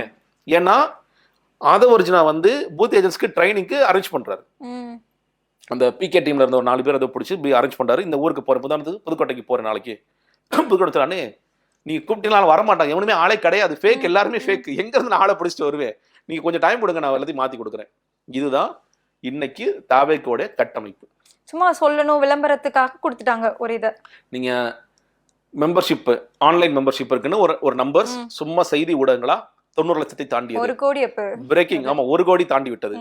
இப்போ 1 கோடி பேர்ல 68,000 10னா எவ்வளவு வரும்? 6,80,000. 6,80,000 ஆளை கண்டுபிடிக்க முடியல உங்களால? ஈஸியா கண்டுபிடிக்கலாம்ல. பா அண்ணனுக்காக கிளம்பி வாங்கினா கிளம்பி வரமாட்டாங்களா அவங்க? அப்போ உண்மையிலேயே அவங்களோட கட்டமைப்பு எவ்வளவு பலவீனமா இருக்கு. கோயம்புத்தூர்ல பூத் லெவல் மாநாடு தான், அந்த பூத் லெவல் கூட்டம் தான் நடந்துச்சு. அந்த கூட்டத்துக்கு 5000 பேர் போனாங்க. அந்த ஈவெண்ட்ல நீங்க பாத்துருக்கலாம். அப்பதான் வந்து ஒருத்தர் மறையேறி குதிச்சது, திறந்து விடணும் திடு ஓடினது. இவங்கெல்லாம் யாரு? Booth level agents. ஏன் ஓடினாங்க தெரியுமா? நான் அப்போ வந்து வெளிநாட்டுல இருந்தேன். அப்ப எனக்கு ஃபோன் பண்றாங்க, அண்ணே டிக்கெட் வாங்கி கொடுங்கண்ணே. நான் எதுக்குடா? அண்ணே இந்த பூத் லெவல் மீட்டிங் போன டிக்கெட் வாங்கி. டேய் அது பூத் லெவல் மீட்டிங், அதுக்கப்புறம் டிக்கெட் வாங்கி கொடுக்க முடியும். அதற்கு பிறகுதான் கேட்டா 2,500 ரூபாய்க்கு டிக்கெட்டை போட்டு வித்துருக்காங்க. இதை ஓகே, பூத் லெவல் ஏஜென்ட்டுக்கு 2,500 ரூபாய் டிக்கெட் போட்டு டிக்கெட்டை கொடுத்து அவன் அதனாலதான் விஜய ஃபர்ஸ்ட் சீட்ல இருந்து பார்க்கணும் அப்படின்னு அவன் ஓடுறான். வந்திருந்த 5000 பேர்ல பாதிக்கு பாதி உண்மையாக இருக்கலாம், பாதி பேர் 2,000 ரூபாய் டிக்கெட் கொடுத்து வந்தவன். உண்மையான நிர்வாகிகளா இருந்தாங்கன்னா ஒழுங்கா உள்ள வந்து இருந்திருப்பாங்க. உண்மையான நிர்வாகிகளும் இப்படிதான் ஓடுவானுங்க. பட் ஆனா சொல்றது முழுக்க இன்னைக்கு வந்து படத்துக்கு பிளாக் டிக்கெட் விற்கிற இந்த கும்பல் என்ன பண்ணிருச்சு? இதுதான் நடந்தது கோயம்புத்தூர். அதுக்கு பிறகு எங்கேயுமே நடக்கல. பாத்தீங்களா? எங்கேயா நடந்துச்சா? என்ன கோயம்புத்தூருக்கு அப்புறம் தஞ்சாவூர்னு சொன்னாங்க, மதுரைன்னு சொல்லி, சவுத்துல 1, நார்த்ல 1, ஈஸ்ட்ல 1, வெஸ்ட்ல 1 தான் அவங்க பிளான் பண்ணாங்க. எதுவுமே ஏன் நடத்தல? ஏன்னா டிக்கெட் போட்டு ஈவெண்ட்டை வித்துட்டு இருக்காங்க. அங்கே உட்காந்து நாங்கள் ட்ரைனிங் கொடுத்தோம். சீட்டா நிலநல்குமாரும் மாதவர்ஜுனாவும் 1 மணி நேரம் உட்காந்து ட்ரைனிங் கொடுத்தோம். யாருக்கு இப்போ ட்ரைனிங் கொடுத்தீங்க? அவன் கத்துறான் அந்த நேரத்தில். அப்பதான் புஷியானதோட அந்த ஃபேமஸ் வீடியோ வந்துச்சு, ஏன் சேர தூக்குற பையன் சொல்லி கத்துனாரா? ஏன்னா பூத்தில் ஏஜென்டே கிடையாது. விஜயை வந்து நேரடியாக பார்க்கறதுக்கு நீங்க 2,000 ரூபாய் கொடுத்தா விஜய் உட்காந்து பார்க்கலாம்னு சொன்ன அந்த கூட்டம். அப்ப விஜய் வரும்போது சேர தூக்கு தான் செய்வான், அவன் எல்லா அல்சாடையும் பண்ணதான் செய்வான். அப்போ உண்மையிலேயே உங்களிடம் கட்டமைப்பு இருக்கிறதா? பூத்தில் ஏஜென்ட்ஸ் முதல்ல இல்லவே இல்லை. இல்லாத போது அவங்க என்ன பண்ணாங்க? ஒண்ணு, மை டிவிக்கு ஆப் பற்றி நம்ம ஏற்கனவே பேசுகிறோம். மை டிவிக்கு ஆப் நம்ம லான்ச் பண்ணும்போது ஜூலை ஆகஸ்ட்டுக்குள்ள 3 லட்சம் நிர்வாகிகள் உள்ள வந்துருவாங்கன்னு சொல்லி சொன்னாங்க. இன்னைக்கு எத்தனை பேர் உள்ள வந்திருக்காங்க? வரல. ஏன் வரல? அந்த நிர்வாக கட்டமைப்பு உங்களிடம் இல்லை. மாவட்ட செயலர்களை தாண்டி அடுத்தடுத்து போட்டிருக்கிற நிர்வாகிகள் உங்களிடம் இல்லை. இது பல தடவை நம்ம சொல்லியிருக்கோம். அப்போ இது எதுவுமே இல்லாம உங்களால என்ன பண்ண முடியும்? சும்மா போய் நீங்க போராட்டம் பண்றோம் அப்படிங்கிற பேர்ல ஏதாவது பண்ணலாம். உண்மையிலேயே அந்த போராட்டத்திற்கு பிறகு கொள்கை ரீதியாக அதை தீவிரமாக எதிர்ப்பதோ இல்லை ஒரு வழக்கு தொடுப்பதோ அல்லது நாங்க கிரவுண்ட்ல உட்காந்து ஒர்க் பண்றோங்கிறதுக்கு உங்கள்ட்ட ஆட்களே இல்லைங்கிறதா நிதர்சனமான உண்மை. இவங்களுக்கு கட்சிக்குள்ளேயே ஆட்கள் இல்லை அப்படிங்கிறது ஒரு பக்கம் இருக்கட்டும். இன்னொரு பக்கம் என்னன்னா, இவங்க என்ன சொல்றாங்க அப்படின்னா, எங்களோட தலைமையில தான், விஜயோட தலைமையில தான் கூட்டணி அப்படிங்கிற மாதிரி சொல்றாங்க. ஸோ அதுக்கு பதில் கொடுக்கறது மாதிரி நயனா நாகேந்திரன் அவர்கள் சொல்லியிருக்காங்க, உங்களை இப்போ யாரு கூட்டணிக்கு அழைச்சாங்க, நீங்க வந்து நாங்க வரலன்னு சொல்றீங்களா அப்படிங்கிற மாதிரி சொல்லியிருக்காங்க. ஸோ இதெல்லாம் பார்க்கும்போது அப்ப அவங்க கூட அந்த கூட்டணி பேச்சுவார்த்தை நடக்கலையே அப்படிங்கிற மாதிரி தானே தெரியுது. கூட்டணிக்கு அழைக்கல, கூட்டணி பிச்சை எடுத்தாங்க. பாஜகவும் அதிமுகவும் நான் அப்படிதான் சொல்லுவேன், கூட்டணி பிச்சை எடுக்கிறாங்க. ஏங்க ஒரே ஒரு கொடி ஆட்டத்துக்கு குதிக்கிறார் எடப்பாடி. வந்துவிட்டது ஐயோ நான் வந்துவிட்டது, நான் முதலமைச்சர் ஆகிவிட்டேன் பாருங்கள், பிள்ளையார் சொல்லி போடப்பட்டு விட்டது. நீங்க வந்து நீங்க வேணா திடீர் ஆக்சிடென்டல் சிஎம்மா இருக்கலாம், ஒரு பாரம்பரியமான கட்சியில வந்து முதலமைச்சர் வேட்பாளர் யாராவது இப்படி குதிப்பாரா? ஒரு கொடி, அதுவும் இவங்க கட்சிக்காரனே கொடி ஆட்டான். நயனா நாகேந்திரன் வந்து கரூர் சம்பவத்தில் எந்த அளவுக்கு போனார்? 41 உயிர்களை கொன்ற செந்தில் பாலாஜி. விஜய் வந்தால் உயிருக்கு ஆபத்து ஏற்படாதா? யாருக்கு நீங்க பேசுறீங்க? ரொம்ப அடி வாங்கின பிறகு நாங்கள் வந்து மக்களுக்காக விக்டிம்ஸ்க்காக தான் பேசுறோம், விஜய்க்காக பேசுறோம்னு ஒரு உருட்டு விட்டுறாங்க. நீங்க இந்த முதல்ல ஆரம்பிச்சது யாருங்க? அண்ணாமலை ஆரம்பிச்சு வைக்கிறார். கரூர் சம்பவத்துக்கு அடுத்த நாள் விஜய் மேல என்னங்க தப்பு? எடப்பாடி விஜய் மேல என்னங்க தப்பு? நயனா விஜய் மேல என்னங்க தப்பு? தமிழிசை விஜய் மேல என்னங்க தப்பு? எல்லோரும் ஒரே லைன்ல எடுக்கிறாங்கன்னா மேல இருந்து எப்படியாவது விஜய் கொண்டு வந்து விழுத்துட்டு வந்துருங்கப்பா. அதுக்கப்புறம் தான் கூட்டணி பிச்சை. விஜய் வந்து அவர் போறாரு போக மாட்டார், நமக்கு அது நடக்கலாம், என்னோட நடக்கலாம். ஆனா பொதுக்குழுல உண்மையிலேயே உங்களுக்கு விபூதி தான் அடிக்கிறார் அவர். உங்களுக்கு பண்றாரா இல்லையா? அதுக்கு பிறகும் நீங்க என்ன பண்றீங்க? விஜய் எப்படியா வந்துருவார். விஜய் குறித்து தப்பா பேசாதீங்க. அப்படி சொல்லி இப்ப வந்து விஜய்க்கு எதிராக தானே பேசிட்டு இருக்காங்க. எடப்பாடியா இருந்தாலும் சரி, நயனா நாகேந்திரனா இருந்தாலும் சரி. நீங்க அத சொல்ற ரொம்ப எக்ஸ்போஸ் ஆகும்போது லைட்டா பேசுற விஜய் எங்க பேசுறாரு எடப்பாடி? நீங்க இப்போ சில முன்னாள் அமைச்சர்களாக இருக்கவர்கள் இன்னைக்கு கட்சி ஆரம்பிச்சாலும் நாளைக்கு முதலமைச்சர் ஆக முடியாது, இந்த அளவுக்கு தான் எதிர்ப்பு தெரிவிக்கிறாங்க. நீங்க உங்களுக்கு கரூருக்கு அன்னைக்கு நாமக்கல் காலையில விஜய் என்ன பேசினார்? ஒரு பாரம்பரியமான கட்சியில் சரியான தலைமை இல்லாமல் அந்த கட்சி திண்டாடி கொண்டிருக்கின்றது. நாங்கள் வளைந்து நெளிந்து கூனி குறுகி போவதற்கு நாங்கள் அதிமுக அல்ல, இதை விட உங்களை எப்படி கேவலப்படுத்த முடியும்? எடப்பாடி பழனிசாமி ஊர்ந்து போனாருன்னு சொல்றாரு விஜய். அதை ஐயா தம்பி அதெல்லாம் சொன்னா ஒன்றும் பிரச்சனை இல்லை, இப்போ தொடச்சிக்குவேங்கிற மாதிரி நீங்க எப்படி இருக்க முடியும்? அது ரொம்ப தப்பு இல்லை. அப்போ நீங்க ஸ்ட்ராங்கா விஜயா இல்ல ஆமா விஜய் வந்தா வரட்டும் அப்படி இல்லை, விஜய் வந்தால்தான் இந்த கூட்டணி வெற்றி பெறுங்கிற இடத்துல தான் நயினார் நாகேந்திரன் இவர்களும் இருக்கு. இப்போ இல்லைங்க, பீகார் எலெக்ஷன் இன்னைக்கு முடிஞ்சிருச்சு, தேர்தல் முடிவு வந்துருச்சு. இதற்கு பிறகு மறுபடியும் அந்த வேலையை செய்வாங்க. விஜய் எப்படியாவது உள்ள நீங்க ஃபர்ஸ்ட் கெஞ்சி பார்ப்பாங்க. அதற்கு பிறகு இருக்கு சிபிஐ வழக்கு இருக்கு. அதன் மூலியமாக எல்லா முயற்சியும் நடக்கத்தான் செய்யும். விஜய் இன்னைக்கு முதலமைச்சர் வேட்பாளர் சொல்லிட்டாரு, அதனால அப்படியே அதை ஏத்துக்கணுமா? விஜய் வேற என்ன சொல்லுவார்? இல்ல நான் வந்து எடப்பாடியை முதலமைச்சர் ஆக்கலான்னு இருக்கேன், இல்ல நயினார் நாகேந்திரன் முதலமைச்சர் சொல்ல முடியாது. நான் ஒரு கட்சி நடத்தி நான் ஒரு பொதுக்குழு கூட்டம் போட்டாலும் நான் தான் முதலமைச்சர் நான் சொல்ல வைப்பேன், நான் அப்படிதான் சொல்ல வைப்பேன். விஜய் அதான் சொல்ல வைப்பார். ஆனா விஜய் இந்த ஜனநாயகன் முடிவுக்கு ஜனநாயகனுடைய ரிலீஸ்க்கு பிறகு என்னங்கிறது அப்பதான் எல்லாருக்குமே செட்டில் ஆகும். சொல்லலாம் சார். ஜனநாயகன் முடிவுக்கு பிறகுதான் அதுக்கு ஒரு முடிவு, அந்த ஜனநாயகத்திற்கு ஒரு முடிவு வரும்னு பார்க்கிறேன். அதே மாதிரி பார்த்தோம்னா இப்போ வந்து கருத்து கணிப்புகள் நம்ம வந்து எங்க பார்த்தாலுமே கருத்து கணிப்புகள் பார்க்க முடியுது. இப்போ பீகார் எலெக்ஷன்லயுமே போயிட்டு இருந்தது. இன்னொரு பக்கம் வந்து நம்ம தமிழ்நாடு சட்டமன்ற தேர்தல் எலெக்ஷன் போயிட்டு இருக்கு. இதுல வந்து தாவேகா வந்து ஒரு 90ல இருந்து 95 வரைக்கும் எடுக்கும். அதே மாதிரி திமுக பார்த்தீங்கன்னா ஒரு 80 சீட்டு எடுக்கும், அதிமுக ஒரு 50 சீட் எடுக்கும். இப்படிங்கிற மாதிரி மும்பையில இருந்து ஒரு தனியார் கருத்து கணிப்பு நிறுவனம் வந்து கருத்து கணிச்சிருக்கிறதா தாவேகா சார்பில் இருந்து இப்ப பரப்பப்பட்டு வருது. இந்த கருத்து கணிப்பு இதெல்லாம் நீங்க எப்படி பாக்குறீங்க? இல்ல அங்கங்க ஆள் வச்சு ஜானோ ஆதவோ இந்த விஷயங்களை அப்பப்ப தூக்கிட்டே இருக்கிறாங்க. அது வந்து அதை பார்த்தா எடப்பாடி பாருங்கப்பா நம்ம கூட சீட்டு வாங்குறாரு, நம்ம ஓடி போய் சேர்ந்துக்கலாம் அப்படி சொல்லுவாருன்னு நினைக்கிறாங்களே தெரியல. ஏன்னா இவங்க ஒரு கில்லாடினா ஜெகஜால கில்லாடி, அவங்க எத்தனை பேர் இந்த வேலையெல்லாம் பார்த்துருப்பாங்க. அவங்களோட நியூஸ் சேனல்ஸ்ல அதிமுக 150 வரும் அப்படிங்கிறாங்க, அவங்க 200 அடிச்சு விடுறாங்க. இந்த மாதிரியான வேலைகளை அப்பப்ப விளையாண்டுட்டே தான் இருப்பாங்க. நீ உண்மையிலே கருத்து கணிப்புகள்ல நீங்க பெர்சன்டேஜ்னு பார்த்தா தாவேகா என்னை பொறுத்த வரைக்கும் ஒரு சீட்டு கூட ஜெயிக்காது. இன்னைக்கு இருக்கிற கள நிலவரம் நான் மறுபடியும் சொல்றேன், அதிகமான பெர்சன்டேஜ் தான் கொடுக்குறேன். விஜய் நான் 10% கூட கொடுக்குறேன் தனிச்சு நின்னாருன்னா. அந்த 10% 15% கூட வச்சுக்கோங்களேன். 15% வாங்கி இங்க வந்து சீட்ஸ் கன்வெர்டபிலிட்டி நடக்குமானா தமிழ்நாடு நடக்காது. நீங்க வந்து அட்லீஸ்ட் 25% வாங்கணும். 20 தாண்டிங்கன்னா தான் சீட்ஸ் கன்வெர்டபிலிட்டி நடக்கும். இல்ல நீங்க கூட்டணியில இருக்கணும். கூட்டணியில இருந்து தனிச்சு நின்னா 15% வாங்கியிருந்தா சீட்ஸ் கன்வெர்டபிலிட்டி நடக்காது. சில இடங்களில் டெபாசிட் வாங்கலாம். விஜய் கூட ஜெயிக்க மாட்டார், மறுபடியும் சொல்றேன், விஜய் கூட ஜெயிக்க மாட்டார். அப்புறம் எப்படி 90 அது ஒண்ணு யார் கேண்டிடேட்ஸ் தொகுதிகள்லாம் போட்டிருக்காங்களா? அப்போ ஓரளவுக்கு இந்த இடத்துல இவர் கேண்டிடேட் இருப்பார், அந்த இடத்துல ஒரு கேண்டிடேட் இருப்பார், ஏதாவது இருக்கணும்ல. சும்மா நீங்க அவர் சொல்ற மாதிரி எல்லா இடத்துலையும் விஜய் நிக்க முடியாதுல்ல. 234 தொகுதிகளையும் விஜய் இதுல விஜய் நிக்கிறதுக்கு ப்ரொவிஷன் இல்ல, எல்லா இடத்துலையும் நிக்க முடியாது. அப்ப யார் கேண்டிடேட்ஸ்ங்கிற கேள்வி இருக்கு, இவங்களோட ஸ்ட்ராட்டஜி என்னங்கிற கேள்வி இருக்கு. சும்மா அப்பப்போ இந்த மாதிரி விஷயங்களை ஜானும் ஆதவும் சில பேருக்கு இப்போ கருத்து கணிப்புகள் நடத்துற ஏஜென்சி சொல்லுவாங்க, கருத்து திணிப்புகளுக்கான வேலைகளும் சிலர் பண்ணதான் செய்யறாங்க. அவங்கள்ட்ட ஏதாவது காசை கொடுத்து இந்த வேலைகளை செஞ்சுட்டு தான் இருக்காங்க. அது எதுவுமே வந்து அதெல்லாம் சிரிச்சு நம்ம கடந்து போகக்கூடிய ஒரு செய்தியாகத்தான் பார்க்கணும். சில நேரங்களில் இணையத்திலேயே சில கருத்து கணிப்புகள் நாம் தமிழருக்குலாம் சில நேரங்கள் நடக்கும். அதில் பார்த்தீங்கன்னா சீமான் தான் முதலமைச்சர் இருப்பார். நீங்க வந்து பல நாடுகளில் இருக்கிறவங்கள அவர் எப்படியா சீமான முதலமைச்சர் ஆக்கலாம் அப்படிங்கிற ஒரு ஆசையில அதெல்லாம் பண்ணுவாங்க. இப்போ கிட்டத்தட்ட இணையத்தில் அந்த மாதிரி ஒரு கும்பல் விஜய்க்கு சேர்ந்திருக்கு. இப்போ அந்த கும்பல் வந்து இப்போ இந்த கருத்துல எங்கேயா நடத்துனீங்க? நீங்க இன்டர்னலே நடத்திட்டோம். ஓகே, உங்க சாம்பிள் சைஸ் என்ன? ஒரு தொகுதிக்கு 35 பேர் வச்சிருக்கோம். அவங்க யார் அந்த 35 பேர்? எல்லாமே டிவிக்கு ஆளுதான். அப்போ அவன் தான் ஓட்டு போடுவா. நீங்க உண்மையான சாம்பிள் சைஸ் என்ன, உண்மையான கருத்து கணிப்புங்கிறது நடத்துறாங்க. நான் சொல்லல, சில கருத்து கணிப்புகள் ஜென்யூனா நடத்துறவங்களே விஜய்க்கு ஒரு பெர்சன்டேஜ் கொடுக்குறாங்க. விஜய் ரொம்ப வீழ்ந்துட மாட்டார், ஒரு டீசென்டான பெர்சன்டேஜ். பட் அந்த பெர்சன்டேஜ்ங்கிறது விஜய் ஆட்சியில் உட்கார வைக்கணுமா உட்கார வைக்காது, சீட் ஜெயிக்க வைக்குமா ஜெயிக்க வைக்காது. ஒரு பெர்சன்டேஜை கொடுக்கும். அங்கீகரிக்கிற கட்சியா முதல் தேர்தலே வரலாம், 8% தாண்டலாம், அந்த அளவுக்கு வரலாமே தவிர ஆனால் சீட்ஸ் கன்வெர்டபிலிட்டி நடக்கவே நடக்காது. நன்றி சார். நேர்முகம் நிகழ்ச்சியில் கலந்துக்கிட்டு பல்வேறு தகவல்களை எங்க கூடயும் பகிர்ந்திருந்தீங்க, நேயர்களுக்கும் எடுத்து சொல்லியிருந்தீங்க. ரொம்ப நன்றி.